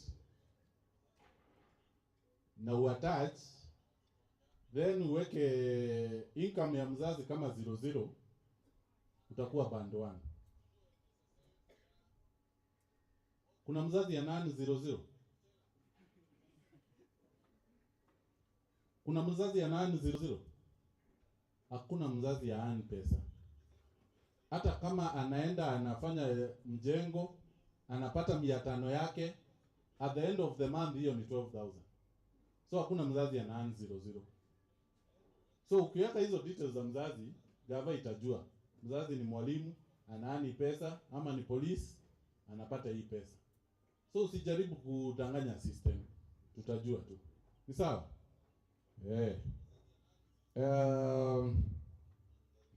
So the next thing is, as I said, those details that are there in that portal, na ukijaza hizo vitu, tutajua sublocation. CID inakuanga na sublocation na location.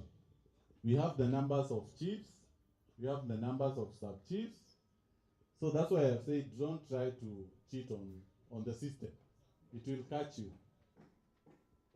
So ndio tutapigia huyo chief tumuulize, kwa kina fulani mambo yao iko aje? Chief atatuambia tu kweli, cause huyo ni mtu wa gava. Atasema tu huyo hawa hata ndio wako na nini na nini. So tutajua wewe ulijaza 00 pale mzazi yani, na tutakuweka tu bandi yenye unafaa. Sawa? So usidanganye serikali. So in that portal, thank you. So as I explained, unajaza hizo vitu zote, the guarantors, the upkeep, unaweka account, so that and you know, all of you have seen, mumeweka hiyo mmejaza the portal. So I'm sure pesa itawafuata, wengine wamepata upkeep, wenye hawajapata, as I said, is disbursement is progress. We go with batches. So wale wamepata walikuwa batch za kwanza, kuna batch za pili na za tatu hivyo. So hata kama uliapply na base yako na yeye akapata, usijali. Pigeni sherehe kabisa na hiyo pesa yake kwanza. Yako ikikuja pia mgawane. Si ni sawa? Ni sawa mpaka hapo? Yeah. So I would like to end my presentation there. But I want to give you a word of advice as I leave this stage. And I'll give you 2 stories. And this goes to the ladies in the house. Ladies, hi. Ladies, hi. A story is told of a grandmother who went to a supermarket. And as she was going through her shopping, she had a small kid walking with her. So as they were going around, walikuwa wanasumbuana sana. For those who have watoi, they know. Or you have siblings, wenye ni watoto wadogo. Umeenda hizo supermarket, mtoto anataka chocolate, mtoto anataka crisps, anasumbua, anachukua sweetie, anaweka kwa basket, And the grandmother was very furious. Na alishinda akimwambia, we degree wachana na hizo vitu.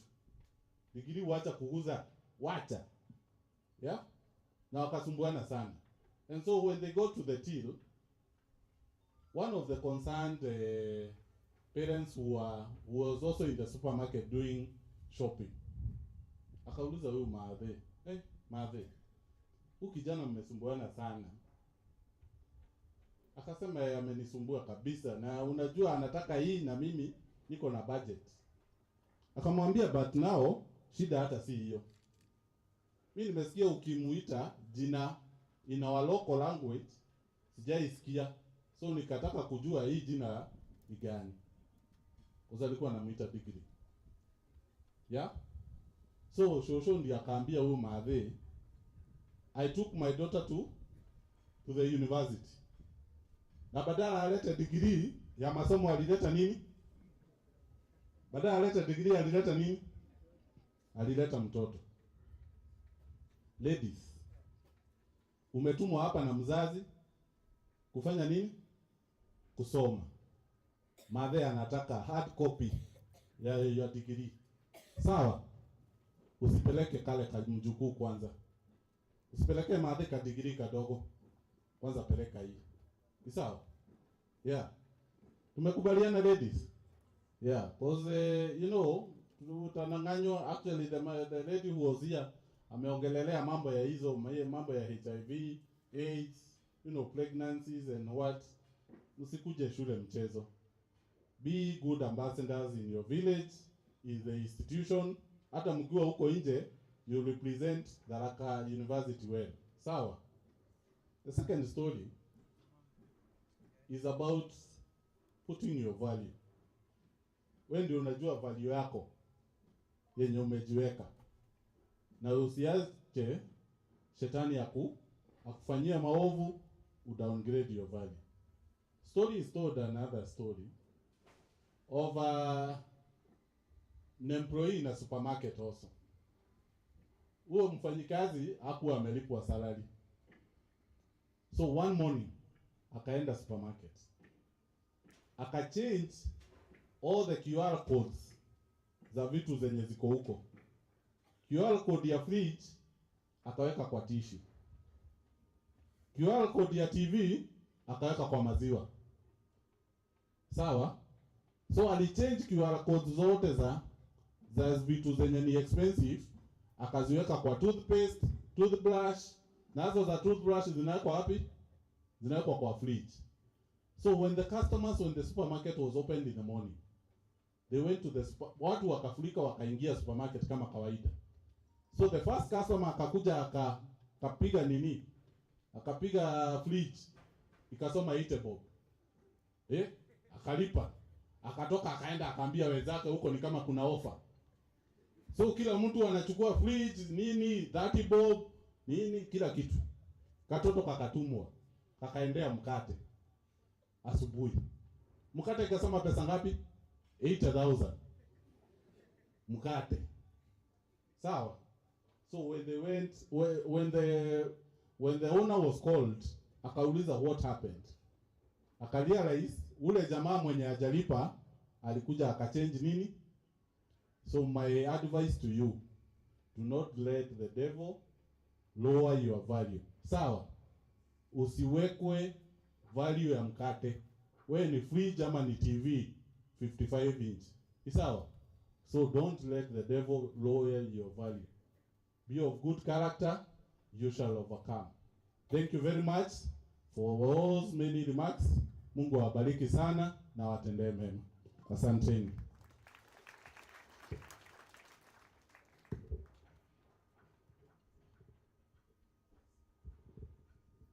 Thank you very much, Mr. Waweru, and your entire team from Universities Fund for that critical information to our students concerning funding. Yes. After this, they will be located in Learning Resource Center. I have said I have a list of 92 students. And we have agreed with the Registrar Academic Affairs to put that list in all the faculties so that you check there whether you are among the students who have been placed in the self-sponsored program, so that that one can be rectified.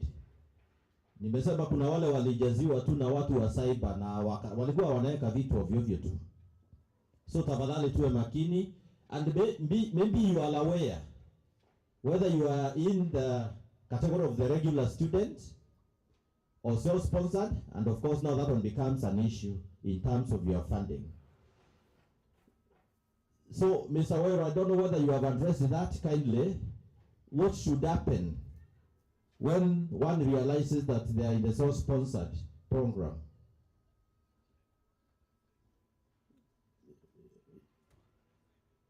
Yes. Okay, you will have to update in the portal. In the portal. So the list will be there in a few minutes' time. You check and be ready to do the needful. So at this time, we have also CASNEP together with us. We have 2 members of staff. It's Mr. Shandrak Bosire Maroko and Eunice Nashipae Shiameto. So kindly welcome and take about 30 minutes so that you can explain to us. And then after that, they will be around also. So they will explain what CASNEP is. Thank you.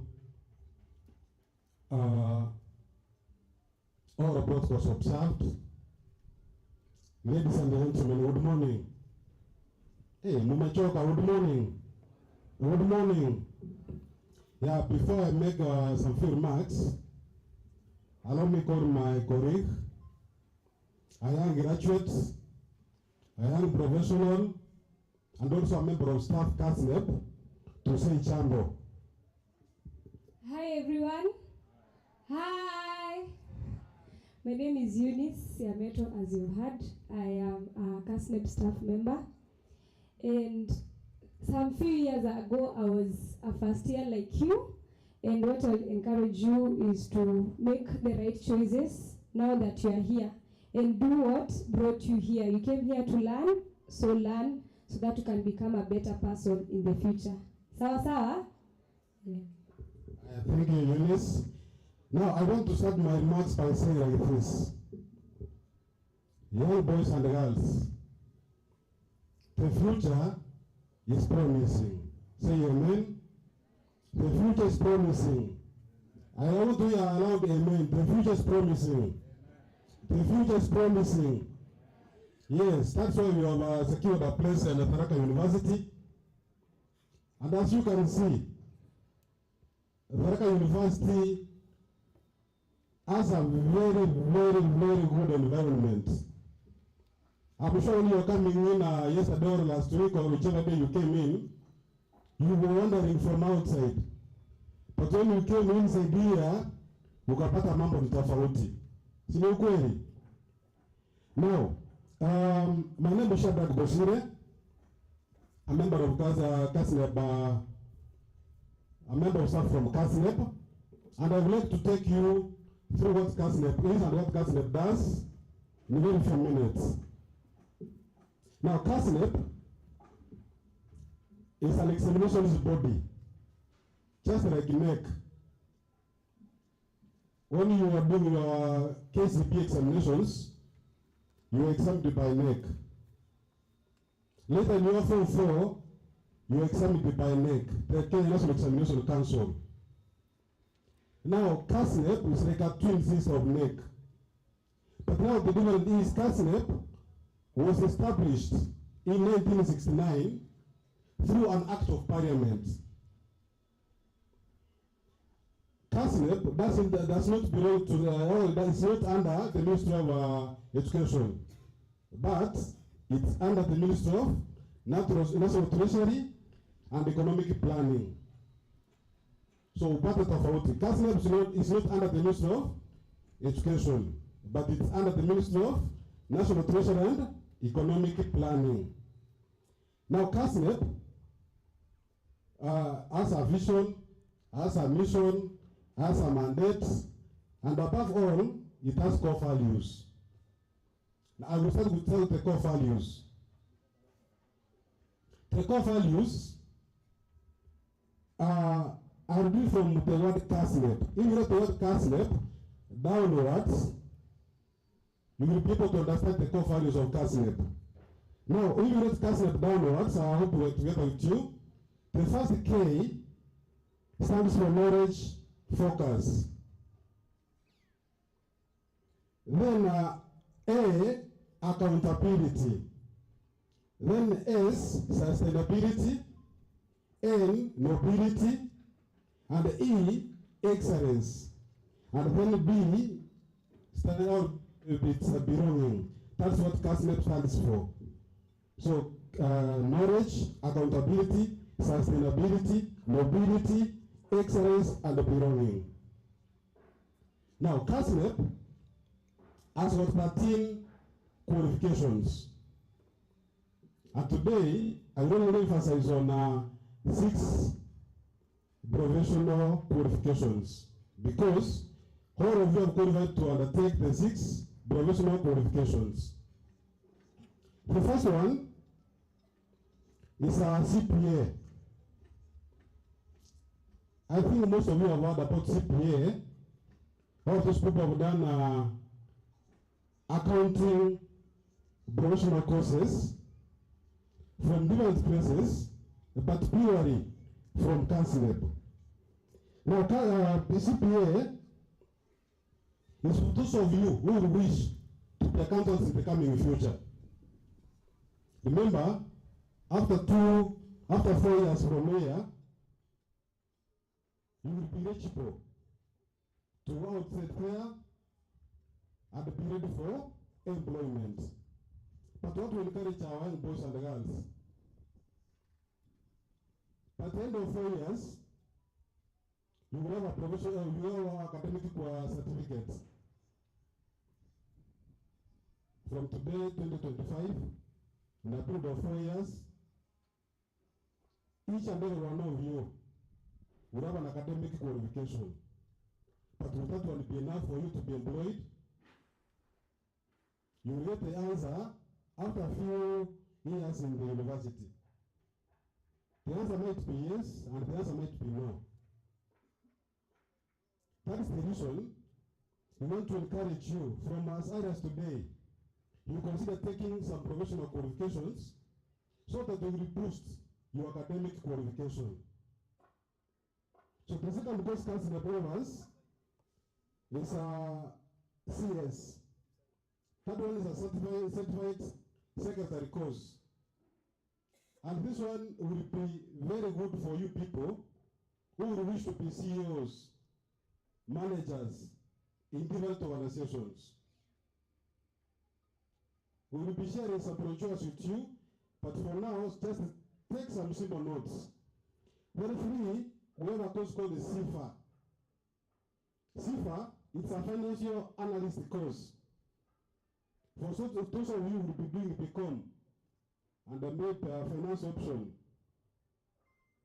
we may encourage you to consider taking this course CIFA, since you will be specialized in financial matters. Then we have what we call the CCP. It's also a professional course, which will encourage those who will be working in credit firms to take. We have CQP. It's also a professional course offered by CASNEP in partnership with KEPS, and it's about quality matters. The last one, the professional qualification, we have CISE.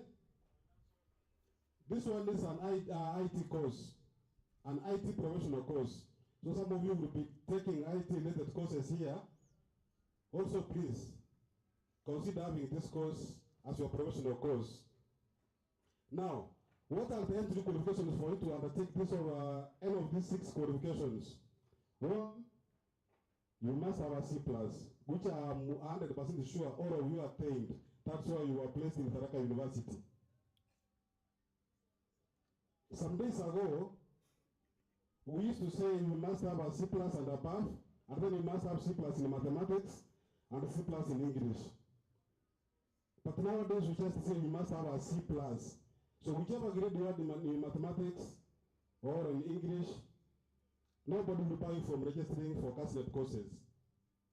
So you come to CASNEP and register for CPA, CS, CIFA, CISE, CQP freely because you are already qualified.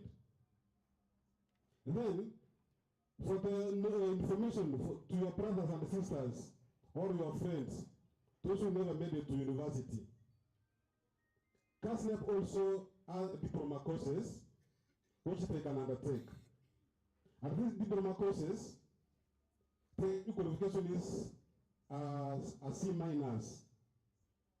So if your friend, your cousin, your sister had a C minus, mwambie tu CASNEP iko. Akuje to CASNEP for 1.5 years. Then from there we'll be able to show you in university, because that qualification will be an entry qualification to any given university. Then, and those who are not very lucky and scored a B minus or a B plus, still, CASNEP has a qualification which they can take a certificate course. Then from there they will go to diploma with some exemptions, from diploma with some exemptions to professional qualification. Tuko pamoja mpaka hapo? Now, CASNEP has a brand promise, and I want to tell you today, whenever you meet a member of staff from CASNEP, hata usimsalimie jambo, you just say B, then you say empowered. Let me hear from you, B. I want you to do like this, say empowered, B. B.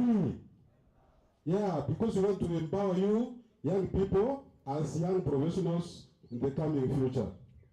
Then finally, now for you to take a professional qualification from CASNEP, what's required? One, you have your tax certificates or your national ID, or for those of you who are lucky, you have your passport. The registration fee is 7,500, which is paid once. 7,500. Then from there, you will be able to take now your course. As we progress, we have 3 modules and we have 3 sittings in every year. And lucky enough, Tharaka University is our examinations center. And most of the exams are conducted during the holidays, April, August, and in December. So there's no way out. Your examination, university examination will go right with the CASNEP exams. Then, for those who might be taking, your friends now, your cousins, diploma courses, registration fee is 6,000. And also it's paid once, then from there they continue until they finish.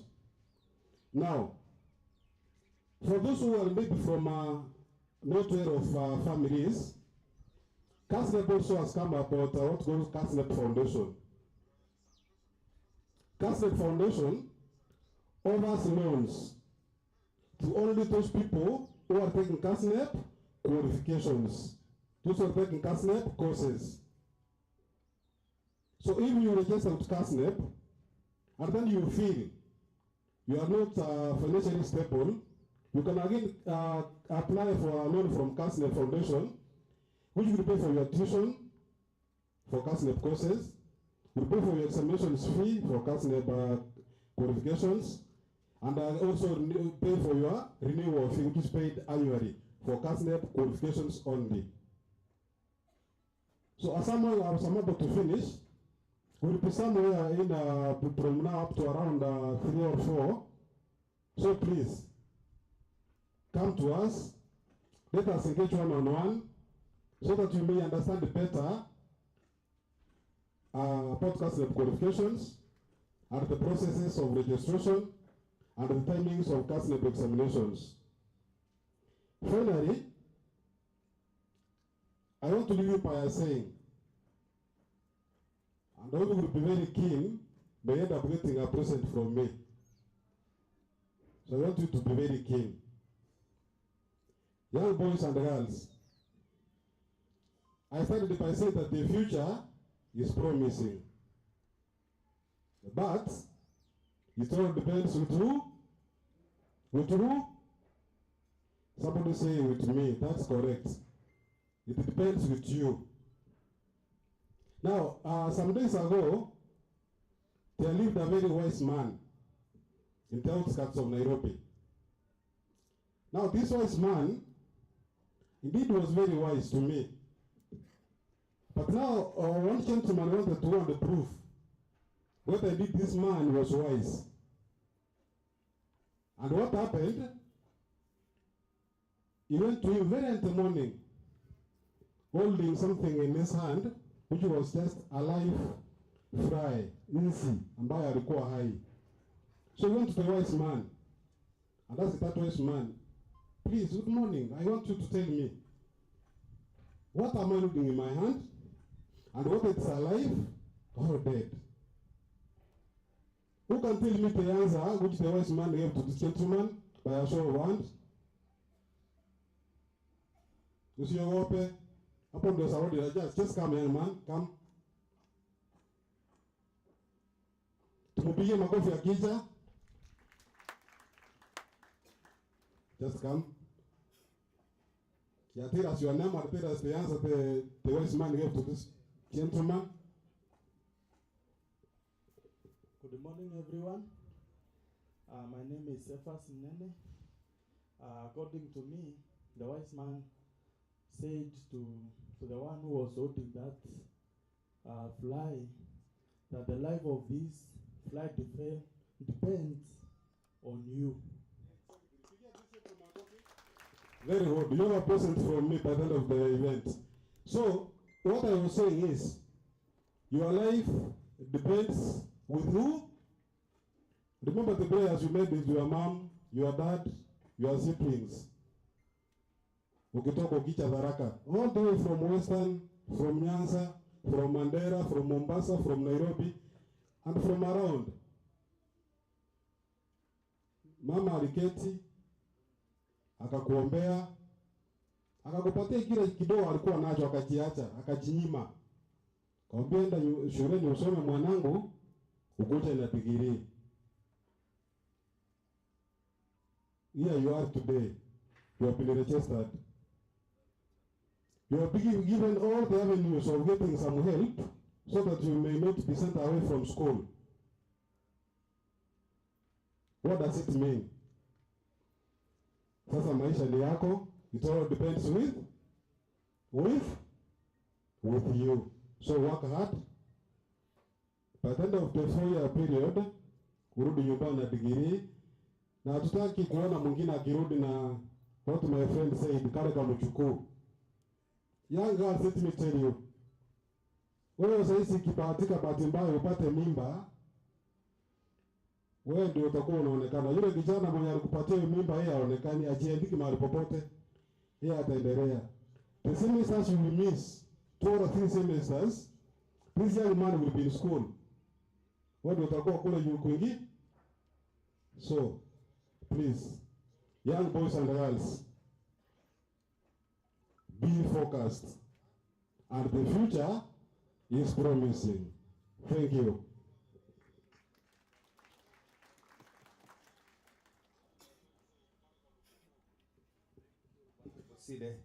Members, young ladies and gentlemen, can you kindly stand up? Simama tu kidogo.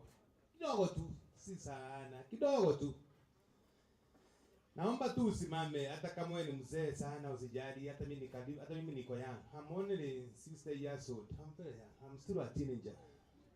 If you don't believe me, nione jioni. Najua kuweka mistari hata mimi. Hebu kama uko nyuma unaniona, simama tafadhali, in the name of the Father. Kaendelee, simama tu. Hebu jaribu kushika kitu iko juu, something na uchunge nguo isiende na wewe. Najua wengine nguo zinaweza kubebwa na mkono. Jaribu kushika iko chini, touch what. Wale walikuwa nursery school, touch your toes. Mwalimu alikuwa anakuambia at an angle of 90 degrees. Unakaa hivi, mwalimu anakaa at an angle of 90 degrees. Touch your toes. Alafu nasikia kwa nyuma swa. Can you remember that one? Touch your toes. Up. Make a T. Make a T. Let your toes be a bit taller. Breathe in. Breathe out. So, usiketi mchapie Bwana Mbosire na Eunice. Wachapie moja, mbili. Wewe ni mtu wa BCom. Mnasikia kuna mambo mazuri. Kindly have a seat. Mmesikia mambo mazuri. Bwana Mbosire, thank you very much. Be allowed. We need more advice, Eunice. Na nimeona kama Eunice ni first year. Are you sure you are not a first year? Uko fourth year? Umemaliza? Na uko job? Na hao watapata job wakimaliza. Kama Eunice ako na job, mbona usipate? Si sawa? We want to go to the next level. Kitambo tuende tulikuwa na mtu wa Nakanda, lakini naona chairman na department yako hapa. Chair. Hii ni ile yako 2 minutes. As watu wa Post Bank walikuwa na request kuongea mambo ya Europe na mambo ya account. Chair akitoka hapo please ufanye haraka. Yes, Daktari. Thank you so much. I think yesterday as promised that CASNEP was coming today, and those students of Faculty of Business Studies, we met and we agreed this is the way to go. Maybe Bosire forgot to say about accessing the materials. Those students that will be taking the CASNEP courses, our e-library, we are allowed to access the CASNEP materials just from the university. And another thing is that exemptions. When you do the business programs, you are exempted. Is intermediate? You just go to the intermediate. Your foundation, there is foundation, intermediate, and advanced. So you don't go for the foundation. You just go direct to the intermediate. And also the other way around. If you have done the CASNEP courses, also if you want to come and do the business courses, you start from that year. That's another, we agreed. Also, I think he forgot also to say that, I think 2022, the CEO of CASNEP was here, and our students, Duncan and Dekwa, is working with you. So we are privileged and we thank you for that. And I thought maybe this time also we invite you during the career week, also you take more students. So those who are still willing to join the business programs, we are open. As I said yesterday, my name is Dixon Moyoyo. I'm the chair of Department of Business Administration, and you are much welcome to the faculty. And this is the accredited center. I think he said a little bit about that. What it means, we are allowed to have our exams from here, and at the same time, so most of our lecturers, they teach you those CASNEP professional courses. And a good thing is that you must be a step ahead when you do the CASNEP courses. Even if you are teachers, those who are doing all the other programs, you must have what you call professional qualification. Professional qualifications, the council that they're talking about, even other areas, I think we said about the CHRP yesterday, those who are in the faculty. So it's good, it's not a must that you're taking business courses, you do the CASNEP courses. No, everybody is free to do the CASNEP courses as long as you have the qualification, as Bosire just said. So you are much welcome to the office. Maureen Ndagara used to coordinate. We agreed I will take over from her. So I'll be handling those students who are willing to do the CASNEP courses. You are free to come to the faculty or the department. Just ask the Department of Business Administration. You can find me there.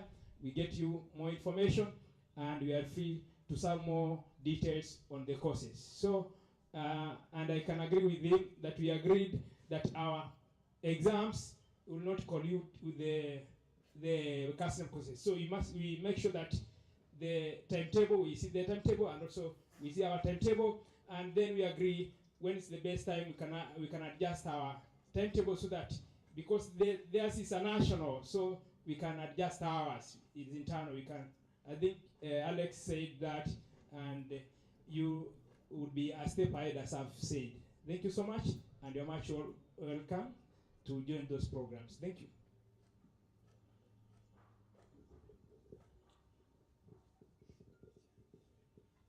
Kuja rafiki, hapa ni leo ni pesa ni bank. Wale wanafanya Bicom pesa iko sawa. Hapa tuko na mtu wa Post Bank, Bwana Dominic Juguna. Mmesikia watu wa Herop wakisema kama uko under 18. Hebu angalia your neighbor, muulize uko under 18. Utasaidiwa hapa. Asante sana. Thank you so much. All protocols observed. Hamjaboni nyinyi wote. Comrades, mko poa? Mko njaa So mimi naitwa Dominic Njoroge. Nimetoka bank ya Post Bank na tuko na branch hapa Chuka and branches all over the place. And nimekuja leo ili tusemezane mambo mawili matatu kuhusu mambo ya pesa. Bank ya Post Bank is a government institution that has a mandate of inculcating the culture of savings in the people of Kenya and providing financial services ambazo ni nyingi, including disburse pesa ya help. So we developed a product ambayo ilikuwa specifically made for young people like you, kwa sababu we realized after getting some questions from so many comrades that wanakosa kupata pesa ya help. And I believe ule mtu wa help alikuwa amesimama hapa ame-mention kitu kama hiyo, that because we are finishing our education, our secondary education tukiwa young, tunaenda university kama hatujapata IDs. So that group of people wakakuwa wako na shida. So we went and sat down with help and we agreed on the modalities of helping the help students ambao hawana IDs. And tukatengeneza an account ambayo tunaita smarter account.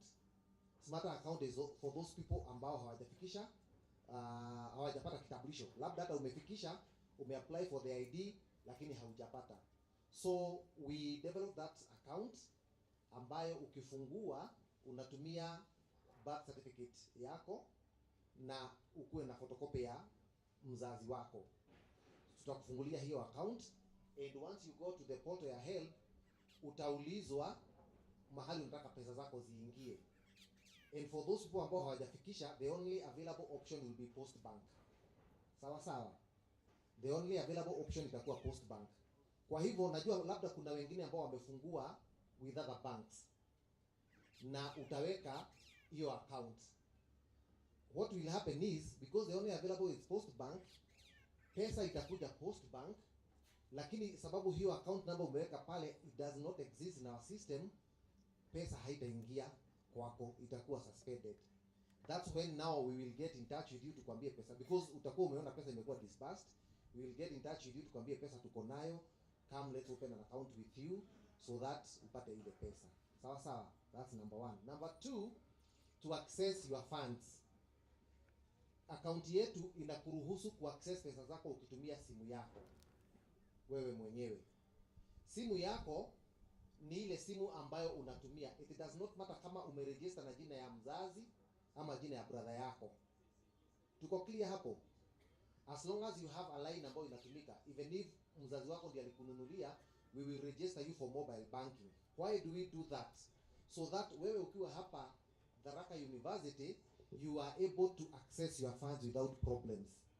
Because other times una realize labda namba iko mbali na mzazi, ama ile kadi ya ATM ulipewa iko na mzazi mbali, so you are not getting the money. For us tumekurahisishia kazi that you are able to access your money wewe mwenyewe ukitumia simu yako. Pia hiyo account yetu tutakupatia number, an ATM card. That ATM card allows you to access your funds wherever you are. Ukitoka hapa Tharaka Nithi uende nyumbani mahali umetoka, as long as there is a post bank, there is an agent or a post bank, as long as there is an ATM ya Visa ama ya Switch, you will be able to access your funds. Jambo lingine ni kwamba ukiwa na issue yoyote, we are liaising with help and sorting out those issues. So if you have an issue, you just get in touch with us, we will sort you out. Saa hii tuko na tent pale, iko labeled Post Bank. We will be opening accounts for those people ambao wanataka hawajafungua accounts, wale wanataka kufungua, na pia we shall be handling any cases ambazo zitakuwa kwa wale ambao tayari wako na accounts na wamepata shida yoyote, either for mobile banking ama ulijaribu kuregister for help ikakataa kwenda through, you will come and we are going to assist you. All right? Now, nimeongea kwa wale ambao hawajafikisha miaka 18 ama hawajapata IDs. Kuna wale ambao tayari wako na IDs. Pia nao tunawafungulia account hiyo tu ya kuweka pesa za help. Na tunawaambia ya kwamba just come with us, come to us ukiwa na ID yako, tutakufungulia account hapo na tupatie account number yako so that you use it to access funds zako za help immediately. So we will give you the account within a very short time, even before we go back, before the day ends, so that now utatembelea pale help wako mahali wamesema wako, and then you are going to be able to sort your issues za help. Sawa sawa? We are clear on that, comrades. So nawakaribisha, tuko na tent pale, tutakuwa hapa the whole day, and possibly tomorrow tutakuwa hapa, so just come and then we are going to sort you out. Mbarikiwe sana na karibuni Tharaka University.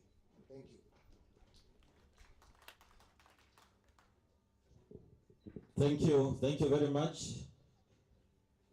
The officer from Post Bank. Na tafadhali nafikiria tunashika mambo vizuri so that you really don't come to ask questions from our office. Na naamini hapa wale wako hapa tunashika vizuri. If you are under 18, don't worry. You use your KCSE, your birth registration numbers, and things will be sorted. So let's open our accounts with Post Bank so that that one is sorted before you get your national ID. So thank you very much. Let's tufungue mikono yetu tumpatie 1 2 3 1 2 another one. Asante sana. Then we have our last session before we go for lunch. Leo tunamaliza mapema. Lakini I just want also to repeat the announcement that those who have issues, you will visit the Learning Resource Center after the cafeteria, moving that side to the education block. You see Learning Resource Center adjacent to the computer lab. Our staff from University's Fund will be there to sort out your issues. So they will be there throughout the day, and even tomorrow they will be there. So this point, we are also privileged to have the county coordinator, Nakanda, Madam Agnes Kanyigi.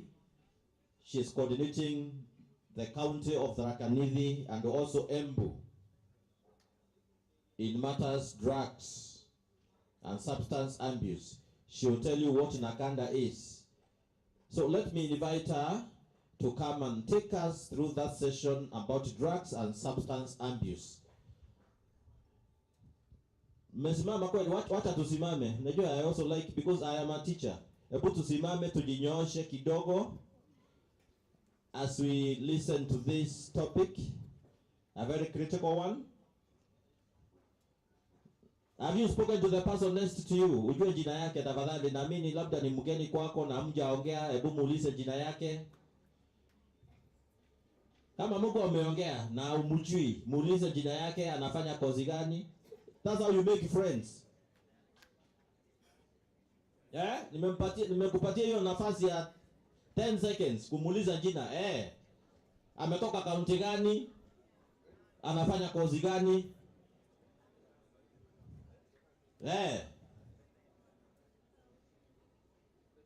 You can also exchange your numbers. Yes. Msio mnafanya hiyo wakati speaker anaendelea hapa. Hii nafasi ndio nimekupatia ya kufanya hivyo officially. Okay, we can take our seats. Okay, welcome Madam Agnes and take us through that session. Thank you.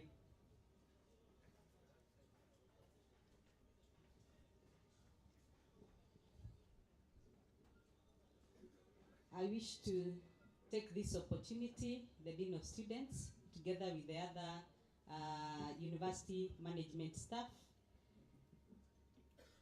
other institutions from government offices invited, the student leaders, and the first years of the year 2025. Hamjambo. My name has been said by the Dean, but I would wish also to repeat it. I'm Agnes Kanyinge, and I'm representing Nakada in these two great counties of Embu and Tharaka.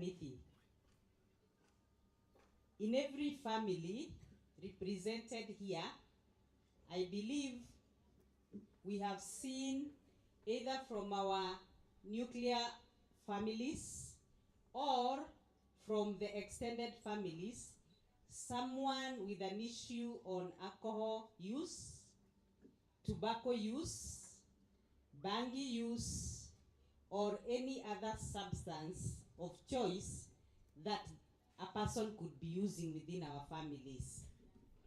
So we are either directly affected as users or indirectly affected by those who are using around us. As I take this opportunity to welcome you to this university, I would want to convey our congratulations to you for making it to the university. And on the same breath, caution you on a few things and remind ourselves of a few others. National Authority for the Campaign Against Alcohol and Drug Abuse was established by the government with an act of parliament to deal with a few issues. And in summary, we do two things. We do supply suppression, and we also do something else called demand reduction.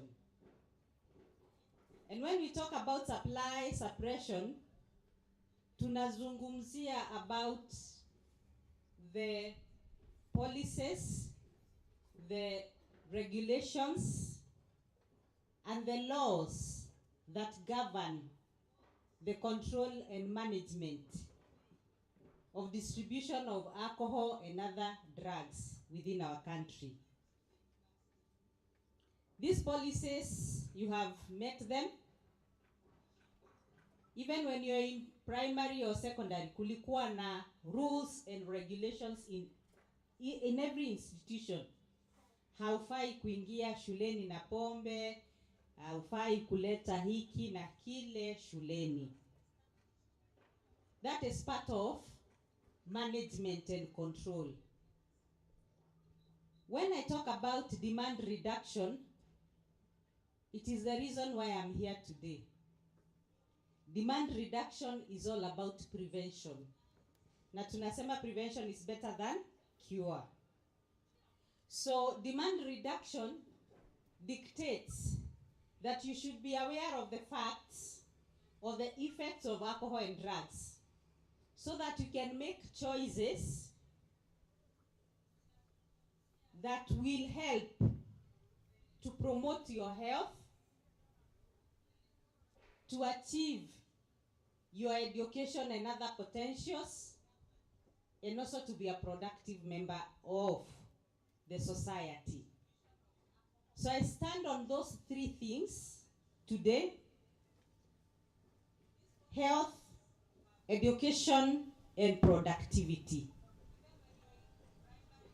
I would wish to share the result findings of a study that we did last year in the universities, both private and public universities, so that you have a glimpse of what you are going to find within the universities, so that you can start doing demand reduction, doing prevention for yourself and for others.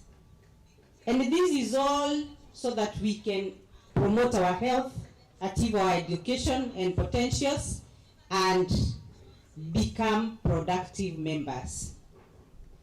We are mandated to do research, and research, once we do it, it is the one that guides na inatuambia hapa kuna nini.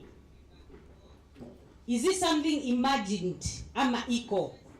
Do we find alcohol in universities or drugs in universities?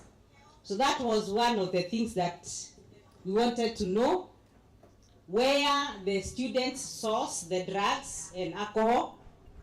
We also wanted to know the interventions or the solutions that are given by the universities. And we came up with some recommendations for various stakeholders from that research. And I'm privileged today to share with you some of those result findings. For those who are interested to know, and those who will be taking research methods, and I believe in almost all courses, there will be research methods as a course. We did a cross-sectional study, and I will not dwell so much into that. And when you're doing the study, you must consider some ethical considerations, like seeking permission from the universities that we were conducting research from. We write for consent to those who are responding to the questions. We also have to safeguard and ensure there is anonymity and confidentiality amongst the people who responded. We do not give out their names, but they were kind enough to tell us the situation in the universities. We are looking at availability and accessibility of alcohol, of tobacco products, and of cards, that is Mira and Mogoka, amongst university students. The leading, it is alcohol. And this one is so leading that it is even close to 100%. It is beyond 75%. It is 87.3% availability of alcohol to students within university. Na nimesikia watu wa education fund and the officer from Posta talking about money and more money and more money. The reason why this alcohol is so available, everyone knows that you are a market target, and they will bring alcohol around because they are targeting you. They will bring bangi around because they know there are some students who transitioned from secondary schools and they are users, and they are going to recruit others, and they are also current users within the university. It is also very shocking to know that tobacco products such as cigarettes, shisha, vapes, and e-cigarettes and nicotine pouches took the second position. We also have the issue of kuber, which is still a tobacco product, and the snuff, mbake, ile ya wale wanaeka kwa mdomo. So the availability is quite high because they know you have the money and your parents also provide money for you. When we talk about availability of the narcotics, bangi in its raw form, when it is smoked, the percentage is beyond 50%, 61.7%. 47.6% ni kwa wale wameamua watakuwa wanakula bangi kama chakula. Wanaipika, wanaibake na wanaichemsha. So first years, as you join campus, be wary of what you eat, be careful of what you drink, and when you go to celebrate birthdays, be very cautious about the cookies and the cake. Utajipata umekula alafu unajiuliza kwani kunaenda aje? Why am I feeling the way I'm feeling? It's because some of the people are using that to prepare different things. Irregardless of the effects, without considering the effects at all on your brain, which is a growing brain. And it's important to state at this juncture that the brain matures at the age of 25 years. At the age of 25 years, and I know 99.9% of all of you hawajafikisha 25 years. So by the time you are getting to your 25th year, where the prefrontal lobe matures completely and all executive functions like organization planning and problem solving zinakuwa zimekomaa kabisa, ukijichanganya na mambo ya pombe na drugs, utakuwa you're affecting your ability of those functions. The study also gave us the sources of drugs. Sources of drugs, according to last year's study, number 1 was from friends. Saisi mumepeana number a while ago, and you are going to be catching up later. You will be having new friends. You'll be forming new groups.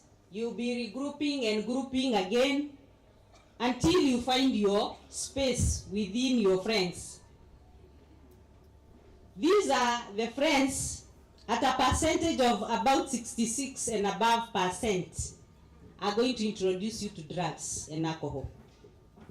Why? You want to identify with a group.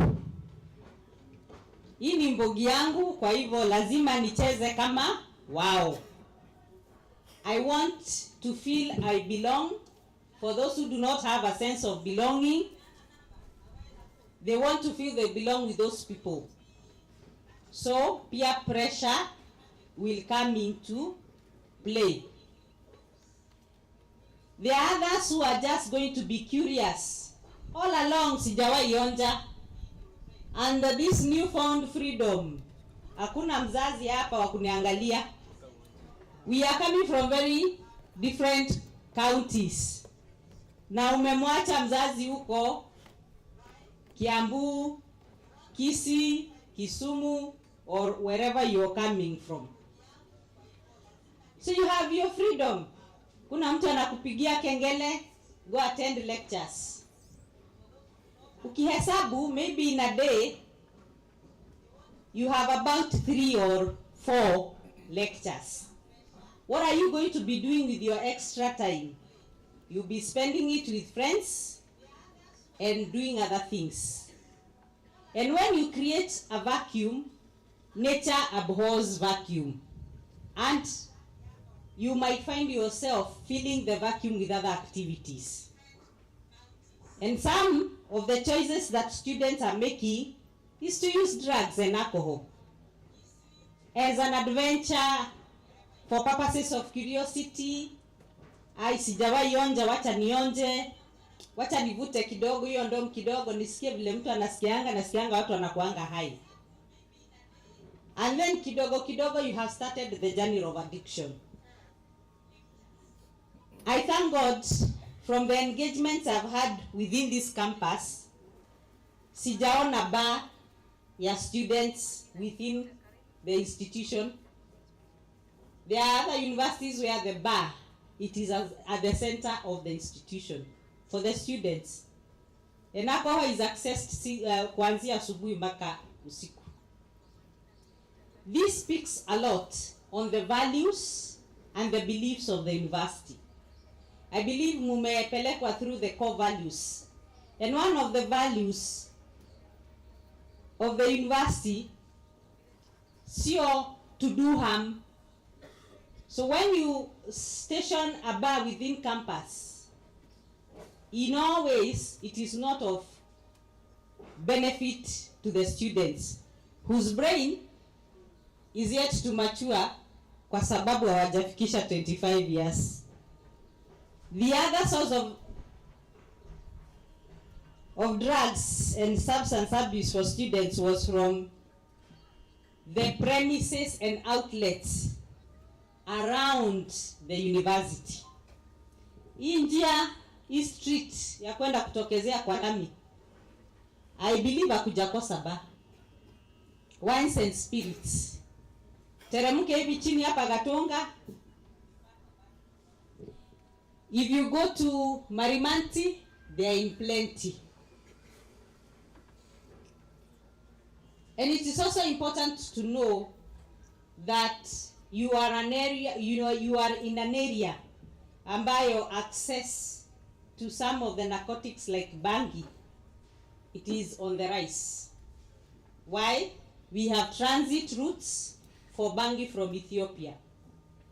Isiolo, Meru, Chuka, and here. Wengine wanatumia panya routes, tusiwashike. So what happens? The spillovers zinakupata kama students. There is also a new source of drugs for students. Not basically new, it has been there, but now it has been highlighted and captured by this study. From non-teaching staff. Wale watu wale na academic staff mnapatana nao kila siku, wengine wanaweza kukuona as a target market. So what do? They are the ones who are peddling. They are the ones who recruit. I'm not saying all of them, a percentage. And this percentage is about 14.1%. The other source was from parents. Wengine tumetoka kutoka familia, baba na mama wanakunywa. And because you now have an ID and you have been admitted to campus, they feel you should start celebrating with them, and they introduce you to alcohol. Some were introduced a long time ago to bangi and other things. Maybe your parents are owners of a business of that nature, so you end up using because it is accessible and it is available.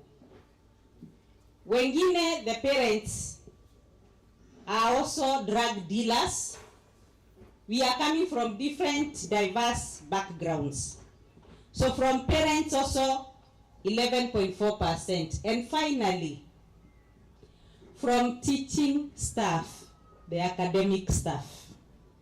Some of the lecturers in the universities, they also see you as a target market. Kwa hivyo atakwambia, ninakuanga na club ingine mahali fulani, you can gather a few of your friends, na mnaweza kuja Saturday, kuna Mogidi.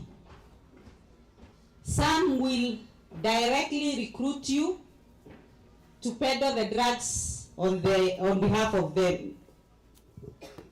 And this is a small percentage, meaning not all believe that this should be done, but just a few, 1, 2, 3, and that constitutes 7%. So as you're finding your way around the university, as you're trying to have a bearing and ground yourself, it's important to know that you need to take care of yourself. Hapa hakuna mtu atakuja kukuuliza umekula nini, umekunywa nini, why are you looking like that? But when the signs go beyond and you start missing classes and you start behaving and presenting withdrawal syndromes, umeshaanza kutetemeka, kusweat, unaumwa na kichwa excessively, you can't wake up, you are unconscious like for 2-3 days in your hostel, that's when the university will intervene. Na wakikutuma ukafanya drug testing, they'll find out you will be using. Alafu utakuwa mteja sasa wa the counseling.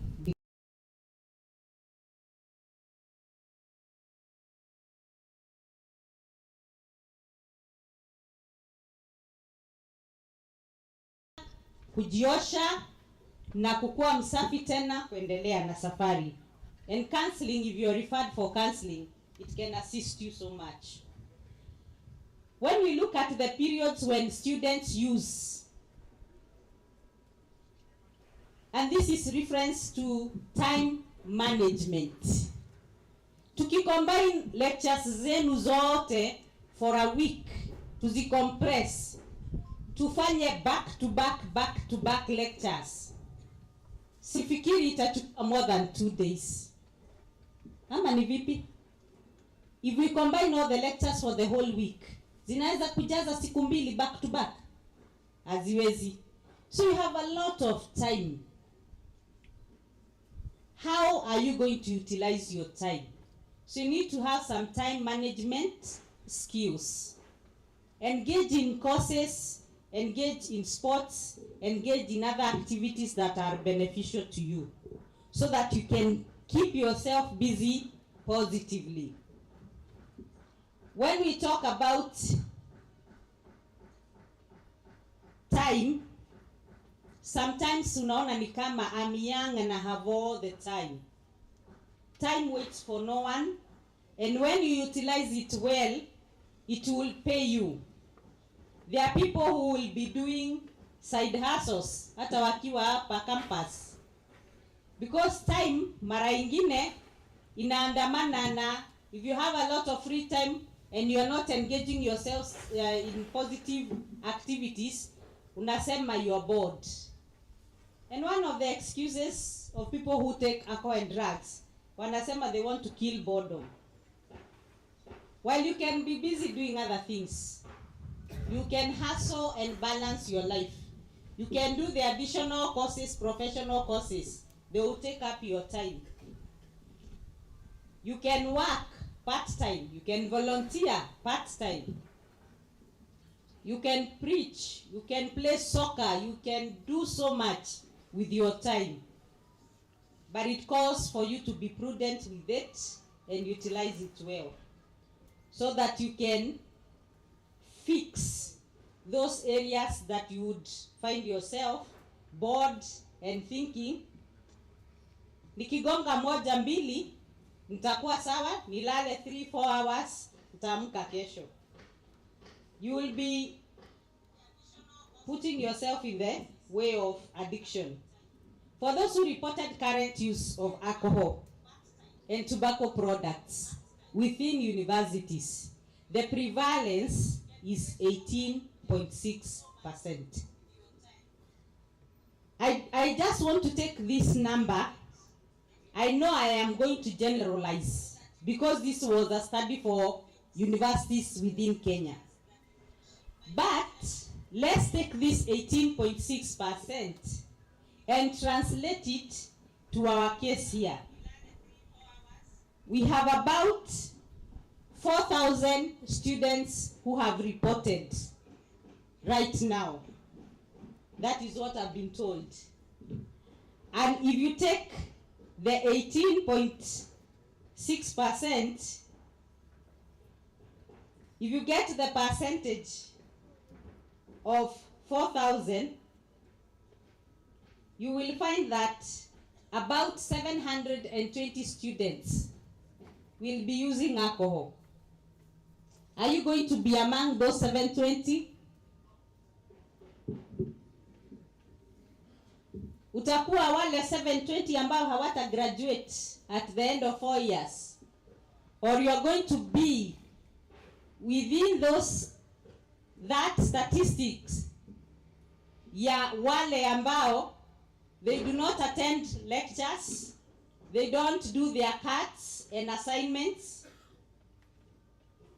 they do not appear for the exam kwa sababu alikuwa amekunywa ama alikuwa intoxicated with something else, and you find yourself you have been suspended from the university, you have been given a disqualification, you are no longer fit to be a student in the university.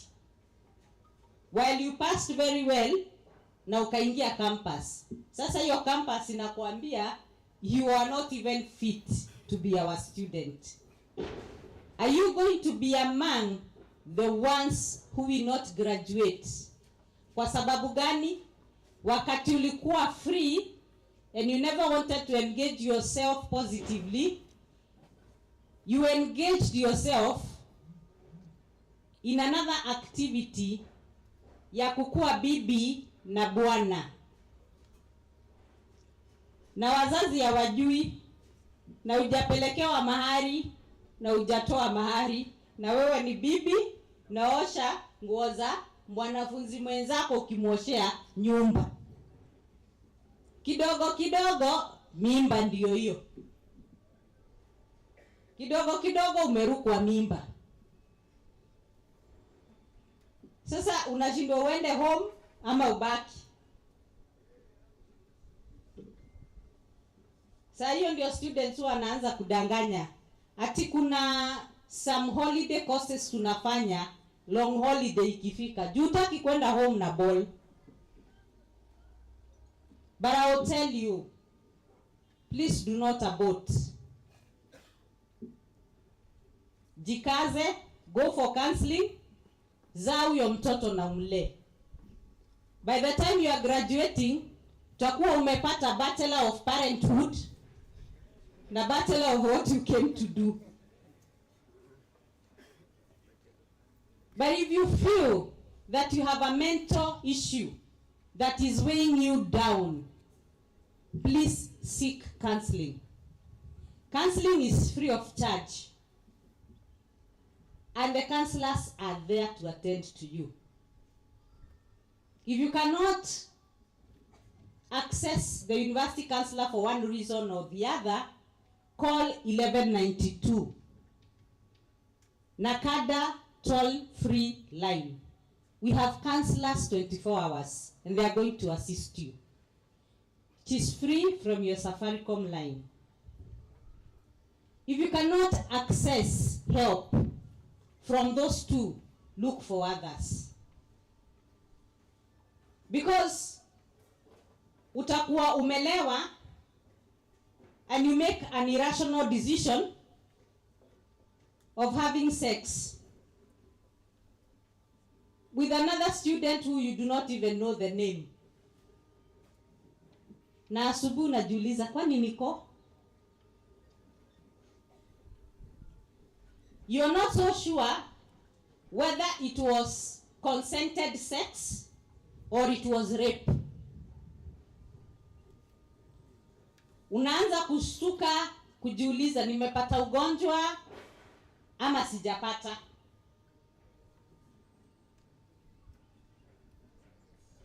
And then you start getting depressed. Alafu tunasikia kidogo kidogo there is someone wanted to commit suicide kwa hostel fulani. Please do not be a candidate of suicide. And if you feel that you have thoughts within you that are suicidal, please go for counseling. This is the time where you meet new friends and you start becoming insecure. And you're becoming insecure because of your body, because of your looks, because of your status, social status.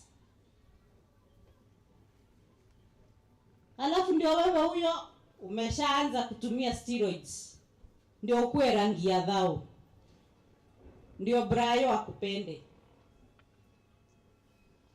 Na wewe Brayo anataka Sharon ampende. Na Sharon anasema mimi mse kama hana six packs siwezani na yeye.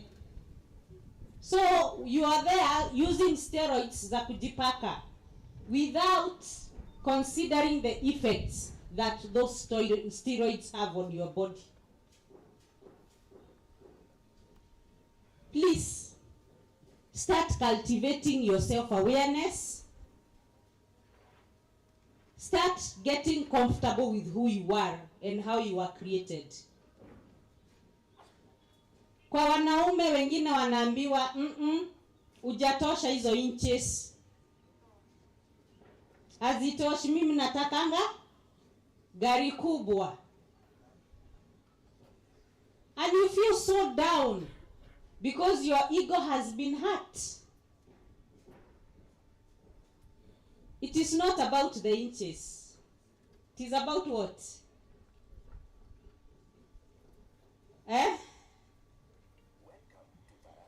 Take care of yourself. Take care of your self-confidence.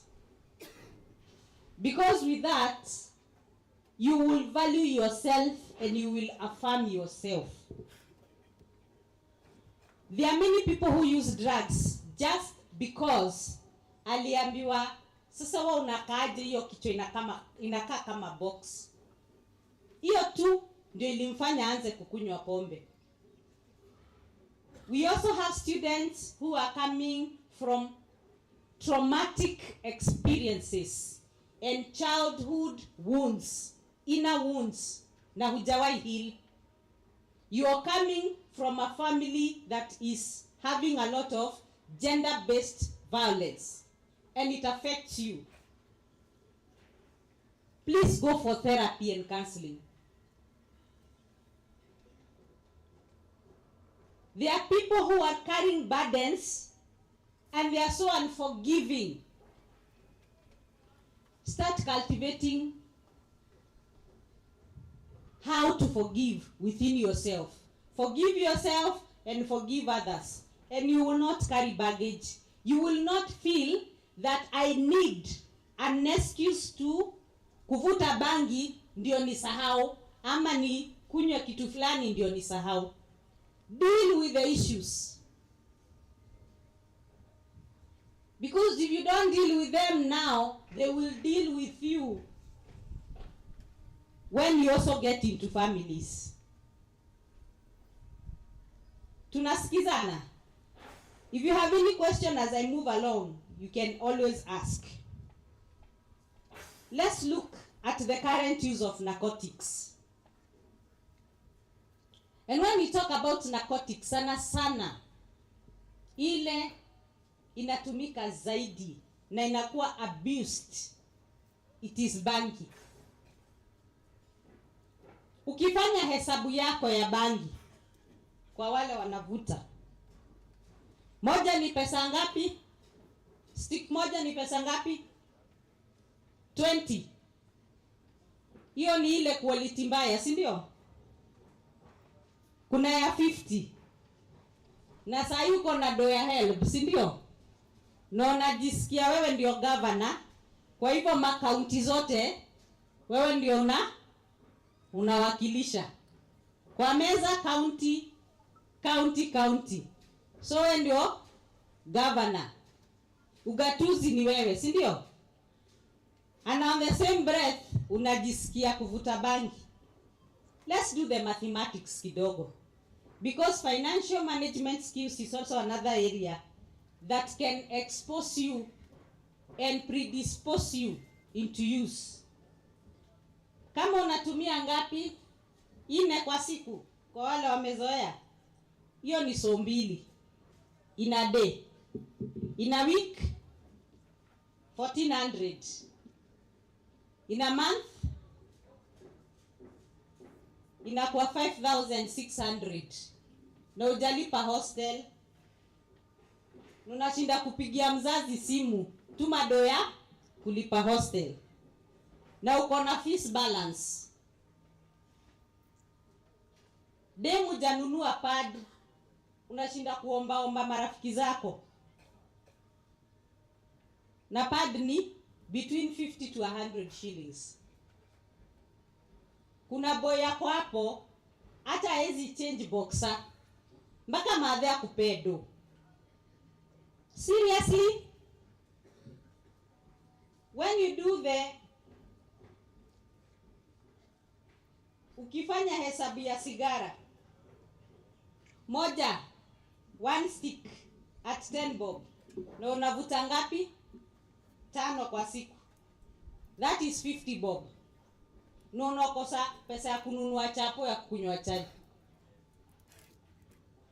Na unakosa pesa ya kwenda kwa student canteen kukula. You need to rethink about your finances, and you start planning them as early as now, because they will affect how you're going to live here. Wengine wako na other addictions. Ndio wewe na vieta huko. And I'm saying that because I have been here in this university to Tharaka. Okay, my name is Professor Muriuki, Peter Kenyo Muriuki, University where alitumia pesa yote mpaka ya fees na avieta. Na ndege ikishaenda simeenda. Alafu na fees ulipoa na nimeenda na ndege. And this issue is running across. Ukikuja kazini unapata mtu anachukua loan 1 million, and half of that loan inaenda na ndege. Na juu half a million imeenda na ndege, akona stress. So kutoa stress anakunywa. Hii nusu milioni nyingine si chaisha. So are you helping yourself really? At the end of the day, tutakuwa tunakuchangia, you go for rehabilitation. Kidogo kidogo umesimamishwa kazi. Kidogo kidogo huja graduate. Why? Because of many other reasons. Financial management skills is important to you. As you're doing the courses that you're doing, let them speak to you as an individual. Wewe unafanya course ya nursing, lakini wewe ndio pedi mkubwa, wewe ndio plug wa kila mtu wa banki. Hello? Hiyo nursing inakusaidiaje when it comes to the effects of bangi to the brain and to the body? When you're doing your Bachelor of Commerce, is it assisting you to become financial savvy? Can you be called somewhere to speak to students on financial management?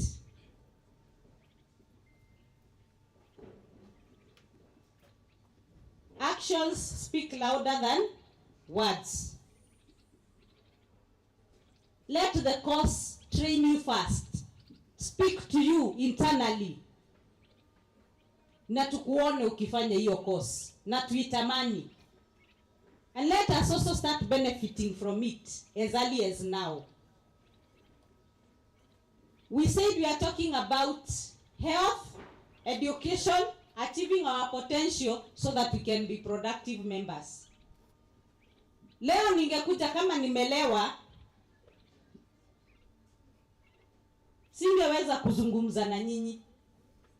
I would have wasted the time of the university, the public image of Nakada.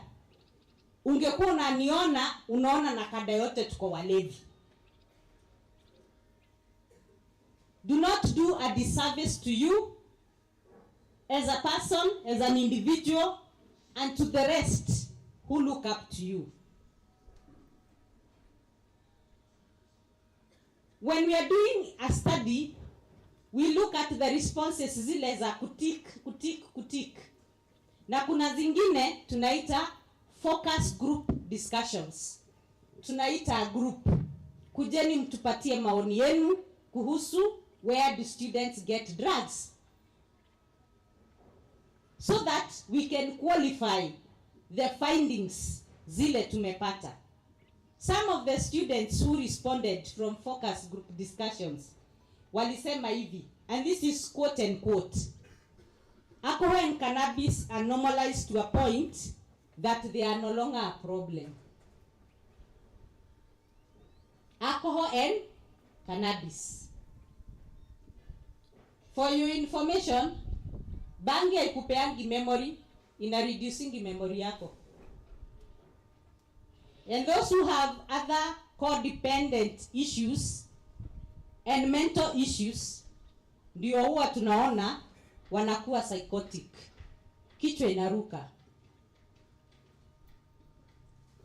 So you need to review your choices.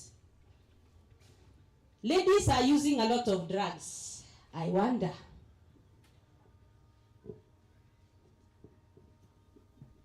Ladies siku hizi wanasema what a man can do, a woman can do better. Females tend to prefer drugs that are easily concealable. Zile zinaweza kufichika. But overall, more females partake in drugs than their male counterparts. You must understand your risk factors. If your risk factor is your friend, your lecturer, kwa sababu wameintroduce kwa drugs, avoid them. If you're already there, go for counseling. Go for therapy. If you're referred to do a drug test and then you're referred to a rehab, end up rehabilitated. We need you, we need your potential, and we need you to be a productive member of this society. There are some people whose risk factor is the surrounding or the neighborhoods they are coming from. As NACADA, we are domiciled in the Ministry of Interior. We are not in the Ministry of Health. We are in Interior. Na wakati Dina amekuuliza, umejua jina ya huyu ameketi kando yako? Sichukue namba. Suangalia amevaa nini? Anza kuzoea kufamiliarize yourselves with the people who are around you, who stay near you, and where you are walking and going. Usiende tu kama umeinamisha macho, because unaweza pigwa ngeta ukicross kwenda hapa Gatunga. Na ukienda kuripoti unaulizwa uliona nani? Alikuwa amevaa aje? Unamjua ama humjui? So how are you going to describe the victims? It's a high time you also ensure that security begins with you. Keep security and also ensure your security and safety. Unaambiwa na mtu nakuja kukutembelea kwa hostel na hujamjua vizuri, alafu kidogo kidogo amekurepu. Utadescribe ni nani alikurepu? Aje? If you did not know that person, ujue hata anakaa wapi, anafanya course gani kwa university, ako first year ama fourth year. So security begins with you. Check where you are living. Ni mahali kuna watu wakuza bangi ama kuna watu wanauza mugasha. Mugasha is a local brew. Wale wametoka areas kuna Muratina. The Muratina of this area is called mugasha. Unaka mahali changa inauzwa. na wewe ndio unatembea saa 8 ya usiku, and you are alone. Remember, even men wanakuwa raped, they are sodomized. Na ukikuwa sodomized, please seek help. Jambo la kwanza, usioge. Enda hospitali na pia ripoti polisi for evidence to be preserved. Some will rush kuoga because of the shame and feeling like you're dirty. But utakuwa umeondoa evidence ya mwenye amekufanyia hivyo. So it is very important to also keep in mind that security begins with you and ends with you. The university will not employ a security personnel akuje kwa hostel yenu akuchunge. And remember, if anything happens to you kwa hostel, the first people wale wataitwa is the university management, the dean of students office. Ni kweli? Mwanafunzi akikuwa mgonjwa ndani ya hostel, dean of students office. Amekufa ndani ya hostel, dean of students office. Amekufia huko chini, watu walikuwa wameenda hike wakalewa, wakaanguka sijui uko Kadita River, dean of students. And the next person to be called is your guardian.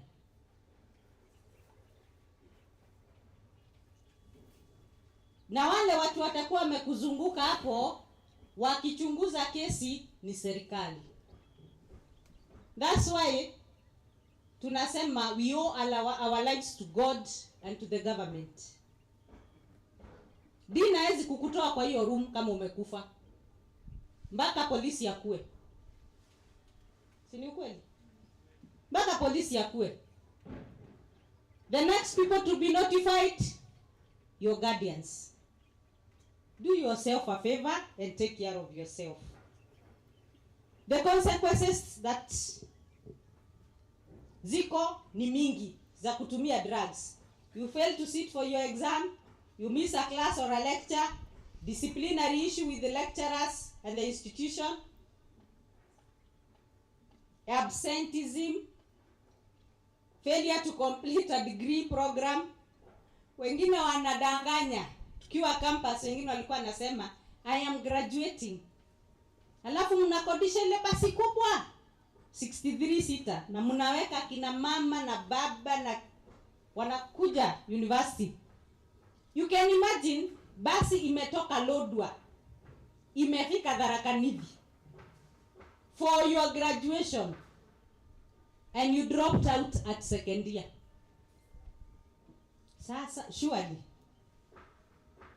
don't do a disservice to yourself. Violence, whether physical, psychological, ni violence. Do not normalize violence. There is someone who is violating you psychologically, please report. Go to the dean of students. They will violate you psychologically. Utakuwa depressed, utajikosa, utaona hauna maana kwa hii dunia, and then you will commit suicide. All because someone felt they were bully enough to bully you psychologically.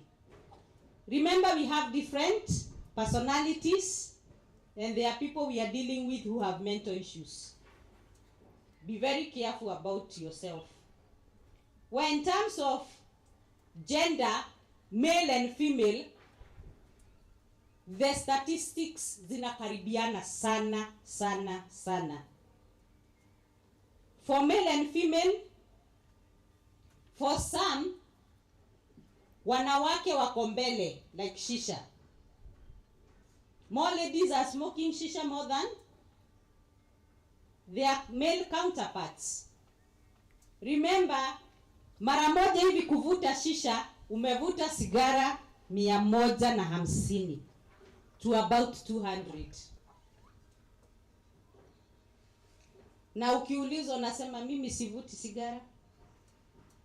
But in one sitting, in one night, ile shisha umesmoke na ingine imewekwa bangi na cocaine, you will have only yourself to blame when now it comes to the issue of rehabilitation, achieving your potentials and your productivity, when your health is down there. So in conclusion,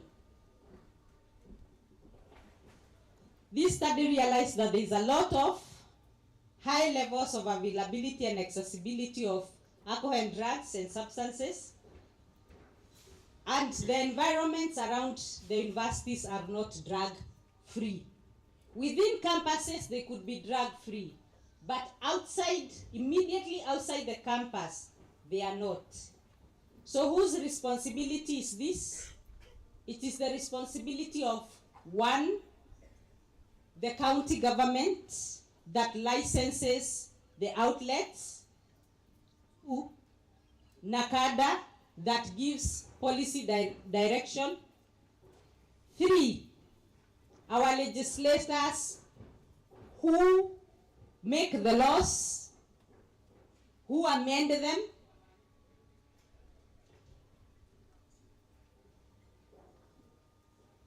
and the enforcers. Those are the major stakeholders.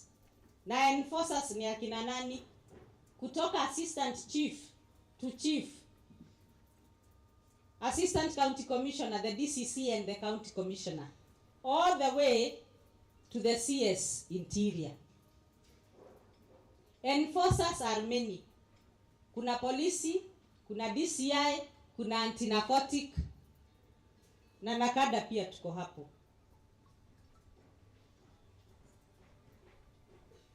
We require you to share information. 1192, we do not only give counseling, we also receive information. What is happening within your area? You can also use 988 to mulika muhalifu. This platform, una text, and it is free of charge. You do not need to give your name. Ni kusema hapa Ngondi kuna muuzaji wa bangi, jina yake anaitwa hivi ama alias anaitwa hivi. Anauza hii masaa fulani mahali fulani. Ngondi iko sub county gani? We are in, is it Gatunga or you are in Ngondi? Sub county yenu ni gani? Both. They are neighboring. So you can report to either. Hiyo ripoti inafikanga kwa Murkomen, inafika kwa regional commissioner yule ako Embu in charge of the region, inaingia kwa county commissioner wa Tharaka Kadhwana, alafu inakuja kwa DCC huyu wako hapa Gatunga. With that, it is also shared with NACADA. We can be able to come and ensure we enforce. Lakini ukinyamaza hatutaweza kusaidika. All cases of insecurity issue can be reported on that platform. 988. Remember to text. Do not Tharaka give your University. name. Do not give your name. What recommendations did we come up with after this study?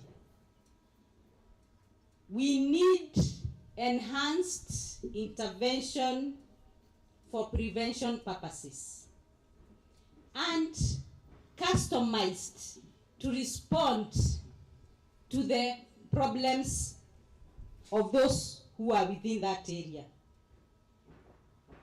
We need also to look at the accommodation residences. within campus and outside campus. Engage stakeholders who are offering accommodation services so that they can ensure that their accommodations are safe, secure, and drug-free. Guidance and counseling departments, I have talked so much about that. And the other issue is on parenting. This one addresses directly to the parents who are parenting you here within campus. Those are your lecturers and the other staff. They are the ones who have been given the mandate by your parents to continue parenting you. And the other gap, and the other lot is your parents and your guardians. Gender-specific interventions, and this is especially for those who feel like they are vulnerable in nature. You are a teen mother, you don't know what to do. We request the university to come up with programs that can identify such and give them youth-friendly services.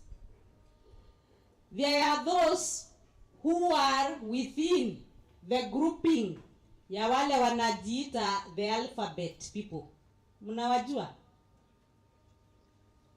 I talk about them because I deal with them. Na wakati rector ameshatoka, juu wewe kijana ni bibi ya kijana mwingine, alafu unakuwa depressed, unashindwa nitapeleka wapi rector mnaishatoka. Please, enda hosi.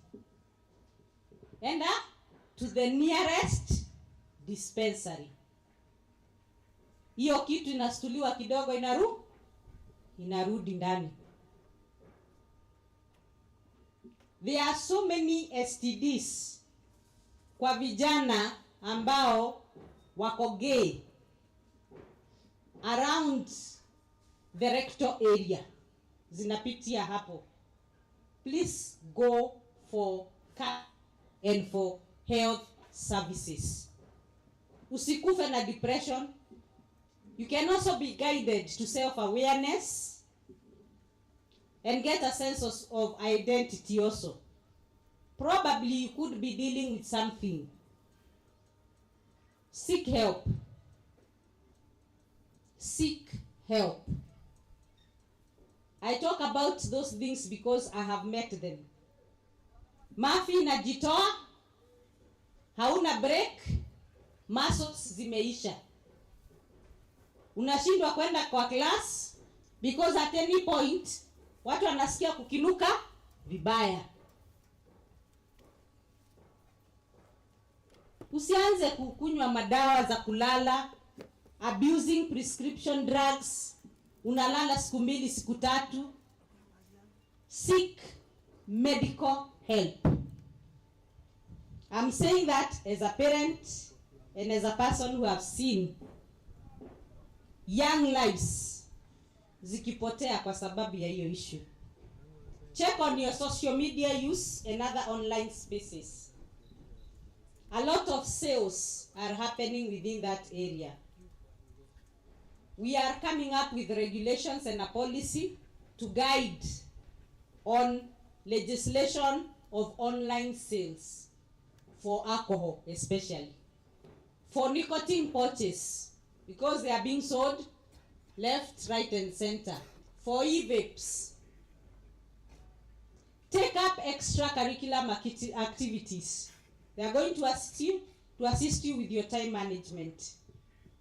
And every university is required to have guidelines and a policy on how students can be managed in terms of prevention and control of drug use. That one, I believe, it is already there. Enhancing the 300-meter rule under the ADCA 2010. ADCA is Alcoholic Drinks Control Act 2010. And in the new policy that we launched in July on prevention and management of alcohol for the whole nation, we have indicated that we want to increase the minimum age of drinking and smoking from 18 years to 21 years of age. nina hope tukikuja kuchukua maoni yenu, you will not shoot it down, considering that we are safeguarding the brain which matures at the age of 25 years. Very quickly on addiction path, very quickly. Addiction is a process. It begins with the moment you take your first sip. And it starts with the first stage where you feel you want to experiment. You want to experiment because you are curious, you want to risk take, you have peer pressure, you want to have a thrill, and I'm just going to be rebellious and drink. Hiyo anasema tusifanye, hiyo ndio nitafanya. That is the first stage of addiction. And the second stage is where you justify that you do it socially. I'm only a social drinker. You see, I celebrate joining campus with a glass of wine or two. I only drink when we are with friends. I only smoke when we're with friends. You are in the social stage. The third stage is the one where you now it becomes instrumental. You use the substances purposely to manipulate your emotions and behaviors. Umeshajua kuna stimulants and depressants. Nikikunywa hii nachangamka, nikimeza hii nalala. Manipulating your central nervous system and your brain. That is when we say you are in the instrumental stage. When you graduate to the habitual stage, we start seeing the symptoms, na tunaanza kusema huyo jamaa ni mlevi, huyo dema na kuanga mlevi 24 hours. Huyo ni mtu wa bangi, si hata unaona signs, si hata unamwona vile anakaa, vile anafanya, vile anaongea. You are in the habitual stage. It is your habit. You do a certain thing for 21 days, it becomes your habit. And then finally, una graduate to the compulsive stage. This is where the individual is now preoccupied with drug use to an extent that getting high or planning for it is all that one thinks about. Hakuna lectures kama hujakunywa. Afadhali lecture ikae, uende ukavute bangi. Unatoka lecture hall, ukavute sigara. Uendi class, kazi ni bangi, kazi ni pombe, kazi ni whatever. You are now in the compulsive stage because ukiona laptop ya mwenzako, you equate it to how many beers. Ukiona simu ya your hostel mate, ushaipangia, hii nikipeleka pale kwa mama Pima, nitakunywa hii wiki yote. Si tuko nao watu kwa maboma zetu. We have. Even our parents, some of them. Mpaka nyumba iwezi wachwa bila kufungwa, unarushwa nje. Na ile kitu yote iko nje inaokotwa, inafungiwa ndani. This is where you find even some of our parents. Anauza ng'ombe, anakunywa pesa yote, na unaingia campus next week. Anasikia umepewa help. Anakuita na kuambia sifanye hivi, hiyo pesa, kuna pesa yangu ingine imekwama mahali fulani, na nikitoa hiyo pesa nitakupatia double of your help. Ukishampatia, it is the end of you and him or her. Ataapia tena, siku ile utaenda campus, umekaa, akikuona hivi ukirudi home, njia yako akikuona hivi, anaingia hivi. At this stage, you require to go to rehab. Kama hauingii class, wengine wakiingia class, wana teremka huku kutafuta mama Pima. High time you go to rehab. And going to rehabilitation, it is not a weakness. Going for counseling and seeking therapy is not a weakness. It is a strength. Because you'll be looking at how to promote your health, to come back and achieve your education so that you can achieve your potential and become a productive member of the society.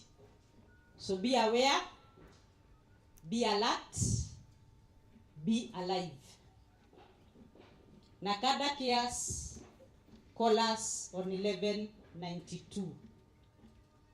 For those who can access our office, we are at Embu, the Regional Commissioner's Compound.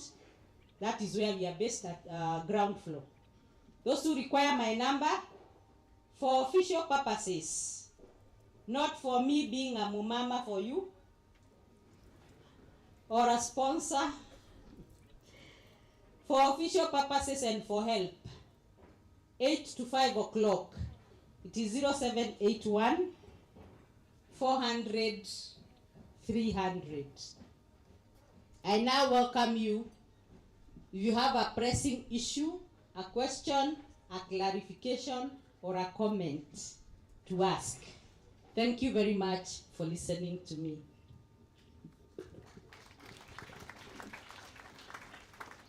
Any question? If you have a question, you can. How many minutes, Dean?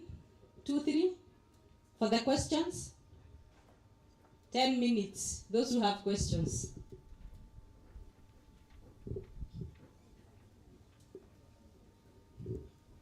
Any question? Just in your corner.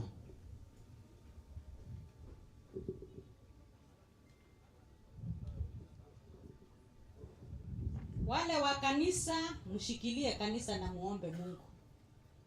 Wale ambao ni Waislamu, shikilia hapo. There is strength in relying on a higher being.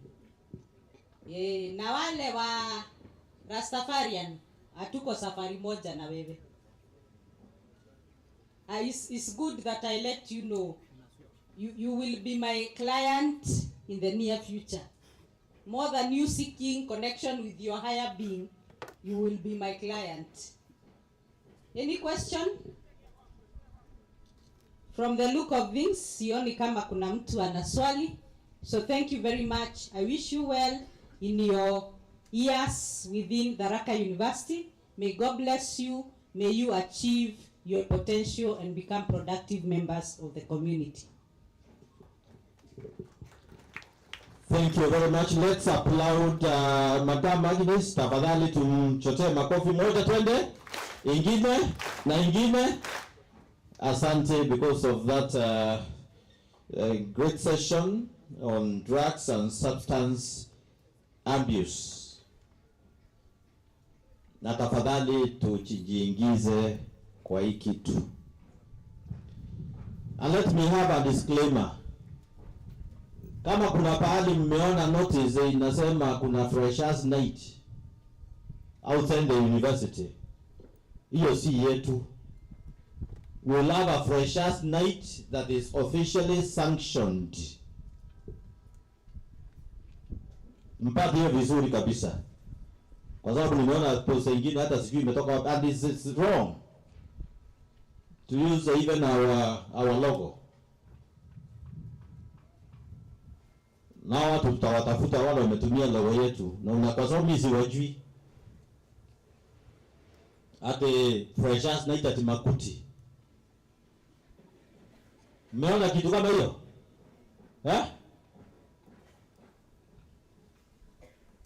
So I'm here to make that disclaimer officially that it is not our function.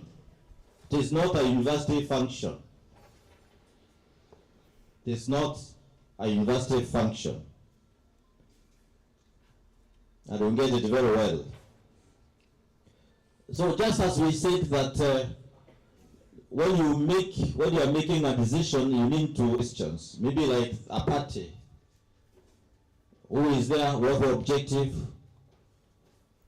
What's the aim? Is it happening at night? Wewe sasa wewe ndio kuja zoea kwa unaenda usiku, na hapa ndio utaanza kuwa unaenda usiku kwa functions. So all this one has been talked about. Na najua nyinyi you are people who are intellectuals, because when you come to the university you are in the academic world. So we expect you to be sane. People are saying that use your congosity. Of course, there is nothing like congosity. Use your brains very well. Use your brains very well before taking any action. And for every choice, there is a what? A consequence. There is a consequence. Would wish you to be okay. Si mimi kusumbuliwa napigiwa simu usiku saa 5, saa 6 nimelala. Hata kuna mwanafunzi amechukuliwa, ameripiwa, wamepigwa, amepoteza vitu. Now let me make this announcement. Actually, Mr. Titus was telling me about, because even Sabure came around now. Anakuja kuripoti, already yeye ameibiwa. Mwanafunzi hapa. Hata kuna watu wa huko nje wanajua watamuombea. Sijui kama uprofesai, anapumbazwa hivi, pesa yote inaenda. Then even if you come to my office, you think I'll help you? I can just help you nikuambie pole, lakini pesa itarudi. Kama niyo pesa yote ya help imeenda 20,000, hata umepatia mtu, unafuata mtu. Be very careful even how you greet, just greeting people just like that. Because people use even chemicals. Na unaenda unampatia kila kitu. So kindly let us be very careful. Even eating this just like that. I can come and give you a cake. I've just made myself afraid to you. I can even give you juice. Ama you visit somebody, unamtembelea kwake na ni rafiki kijana,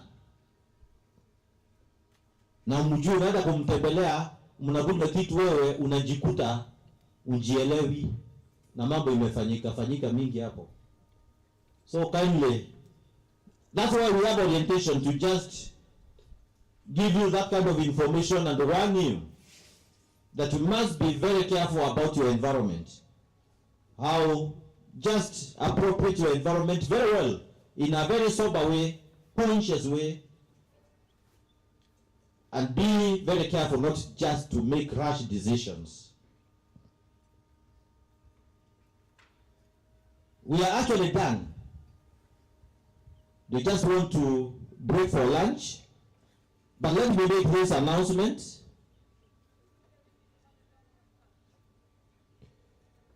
Kwanza kabisa kuna wale watu tumesema the 92, if you are there is it has already been posted kwa WhatsApp groups. Check whether your name is there.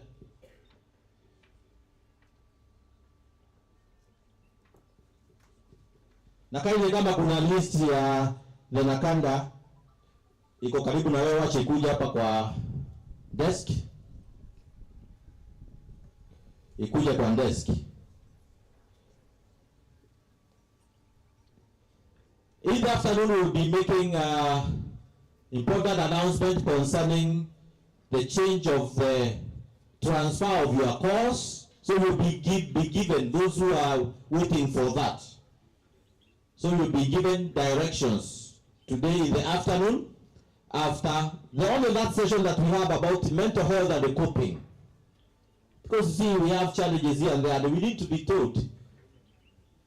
So a counseling psychologist will be coming to tell us on how to appropriate our behaviors, how to deal with issues that surround us when you feel maybe when there is some kind of distress, and how to ensure that we are okay, emotionally stable, physically stable, psychologically stable. So it is only it's after lunch, we'll have that, and then we'll make the announcement. And just another announcement that tomorrow will not be here.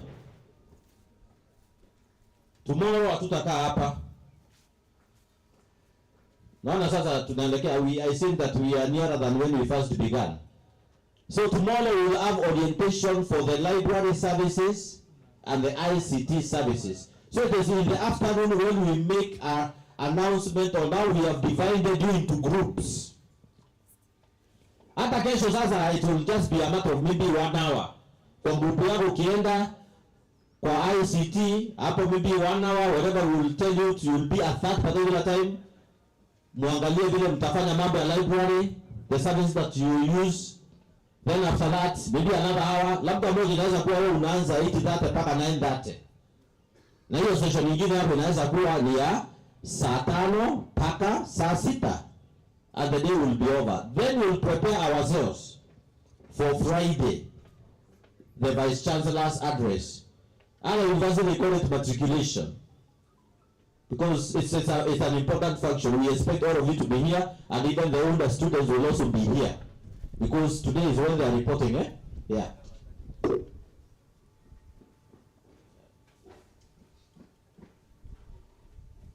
So we expect Friday to be here. That one of course will be at 10. So hatutakuja masaa ya saa 2. But we expect around 9:30 we are seated. Here we are going to run some more tents. And it's a program that will run from 10, a few minutes before 10, to latest 12:31, and it will be done. And then you will go now to be prepared to start your lectures next week on Monday. So you'll be checking the timetable after that, and the classes, to know where the lecture halls are. So that's what we have. It's very important for you to get this kind of announcement and information, because it's important so that you don't get confused.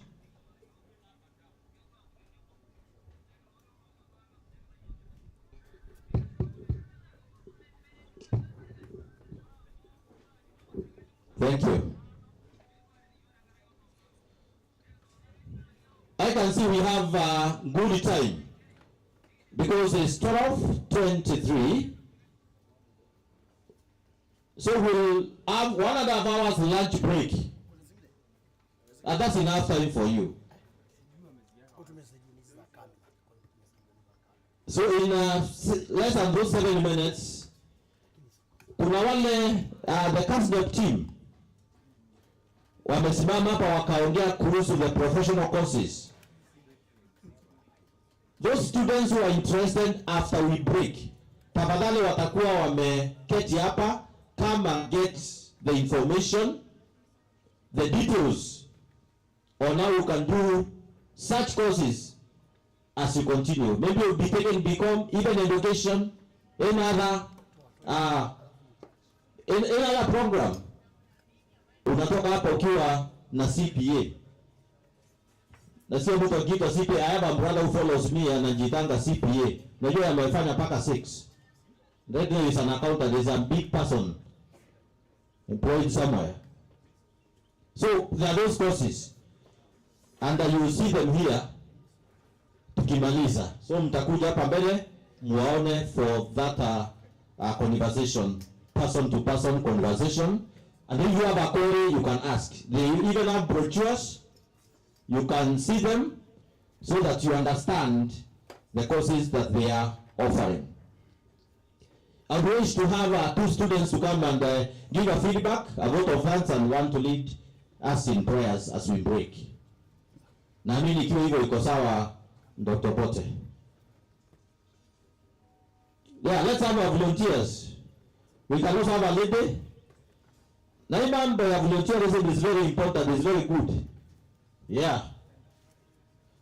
So we have a vote of thanks. Let them say, how is the feedback? How are we moving on?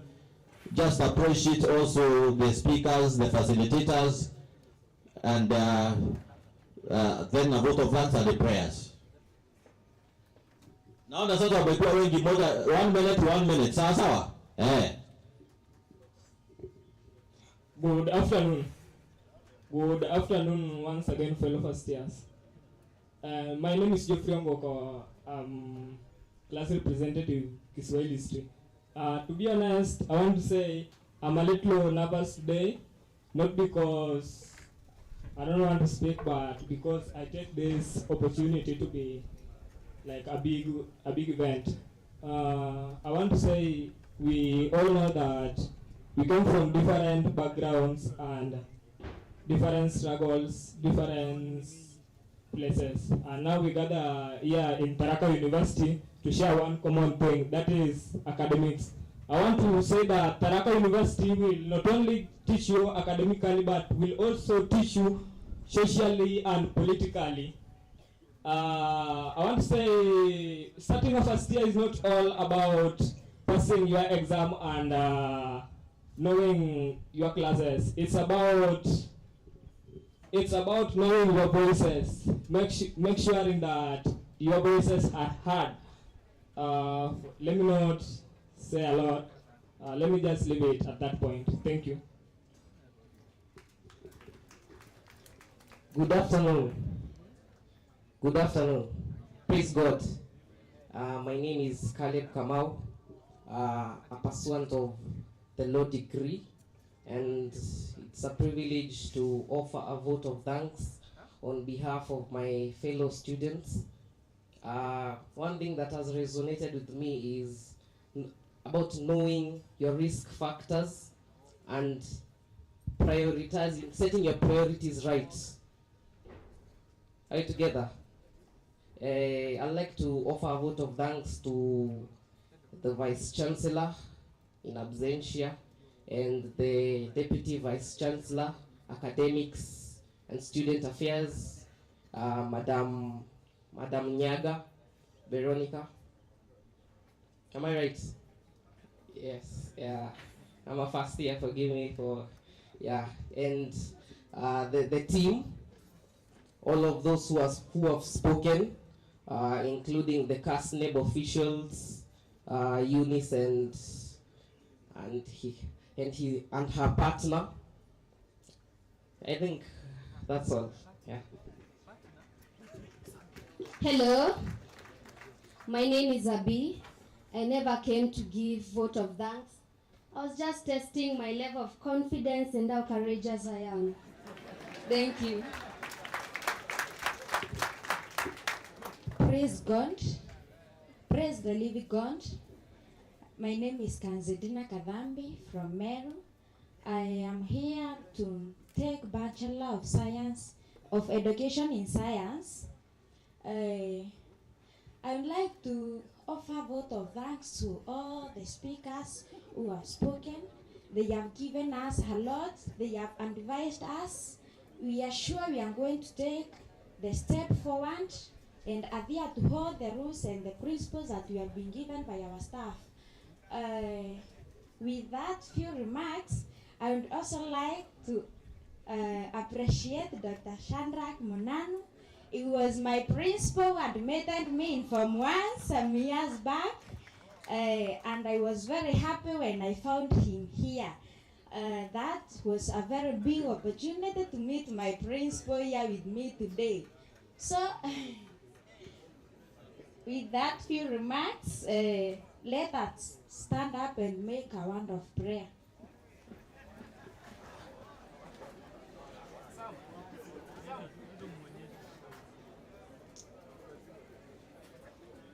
Bow your hands to pray. Father, in the name of Jesus Christ, we worship you, bless you, God. We honor your name and adore you for the far much the Lord have carried our life. We give you the glory and the adoration of our hearts, O Father God. Father, we worship you because you began this day with us. The sun of today shine the rays of blessings and confidence upon us, O God. We bless you, our Father, because you have given us all the strength to listen to our speakers. You have used the speakers, God, to speak according to the wisdom that comes from above. Our Father and our God, we bless you because you're going to hold our hands and make us going to make more steps towards the right direction, say Shandai. We give you all the praises because you deserve our praises. We pray that may you forgive our trespasses that we have committed through different ways, Shandai, that you will make us become the best people that you created us to become this society. Our Father and our God, we honor you this moment. I surrender my fellow comrades onto your able hands, Adonai. May you help us because we cannot make it by ourselves, oh Lord. We require you to help us, our dear God. We know that, Father, without you, we are meaningless. meaningless, we are purposeless, we are useless. We require your Holy Ghost going to take over upon us so that we are going to be meaningful, useful in the society and become long great people in the nation of Father. Help us to bring a change and make our class going to bring a change even to the name of the school, who going to become the best, our Father and our God. We shall even the administration and the staff unto our able hands. Help them going to offer the best knowledge that they have unto us, our Father. And all in all, we will honor and bless your holy name. And it is in the name of the Father, the Son, and the Holy Spirit, Lord, we pray that shall be believing in Jesus' name. Amen. Let us appreciate all those giving wapieni makofi.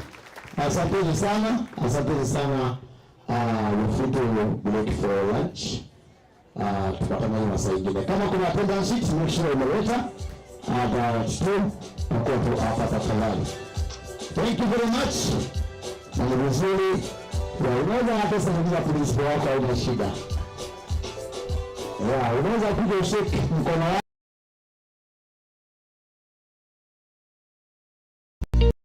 Welcome to Tharaka University, a divine university where excellence meets opportunity. At Tharaka University, we believe in holistic education, nurturing both the mind and the spirit. Our values of integrity, teamwork, timeliness, excellence, and sustainability guide our journey to academic and moral excellence. Imagine studying in a peaceful environment. Our serene campus offers the perfect atmosphere for academic focus and personal growth. Education should be accessible to all, and Tharaka University ensures these with affordable tuition fees and financial aid through our work study and bursary programs, providing every student the opportunity to learn and succeed.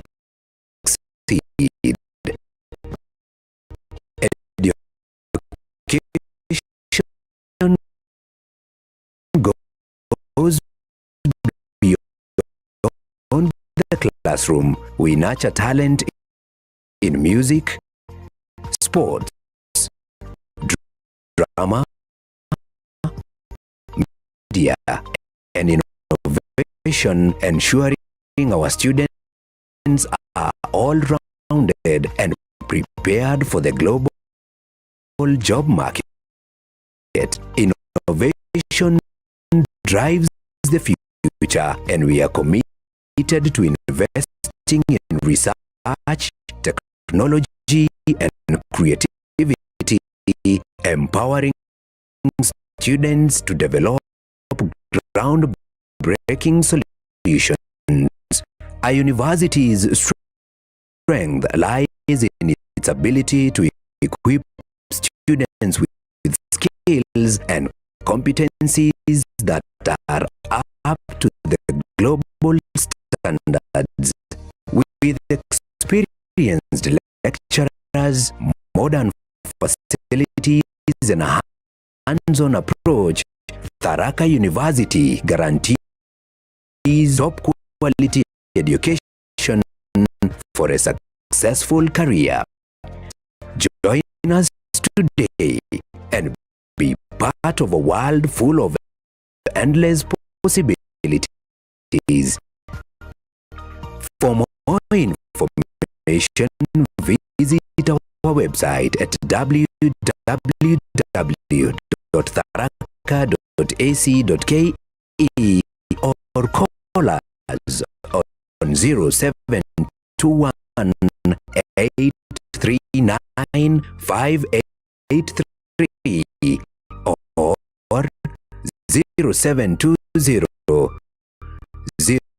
021 155.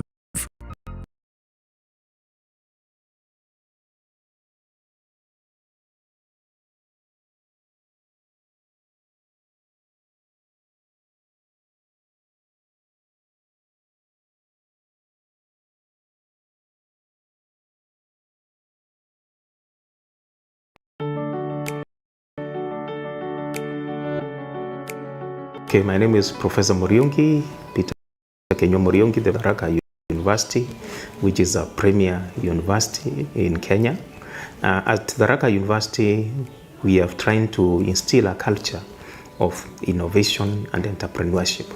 And we do this through our annual Career and Entrepreneurship Week, where we invite members of the faculty, students, and even members of the community to come and exhibit their innovations. We also do support innovation through a kitty every year. In our budget, we provide some funding to support our students and our staff who do very well in coming up with innovations, and we also want to assist them to be able to protect their innovations and even patent them. Today I want to give a success story. This year we had a very successful Career, Innovation and Entrepreneurship Week, where, as usual, students, staff, and the community presented their innovations. And we were excited with one innovation, the poultry vaccine, which had the potential to cure diseases in poultry.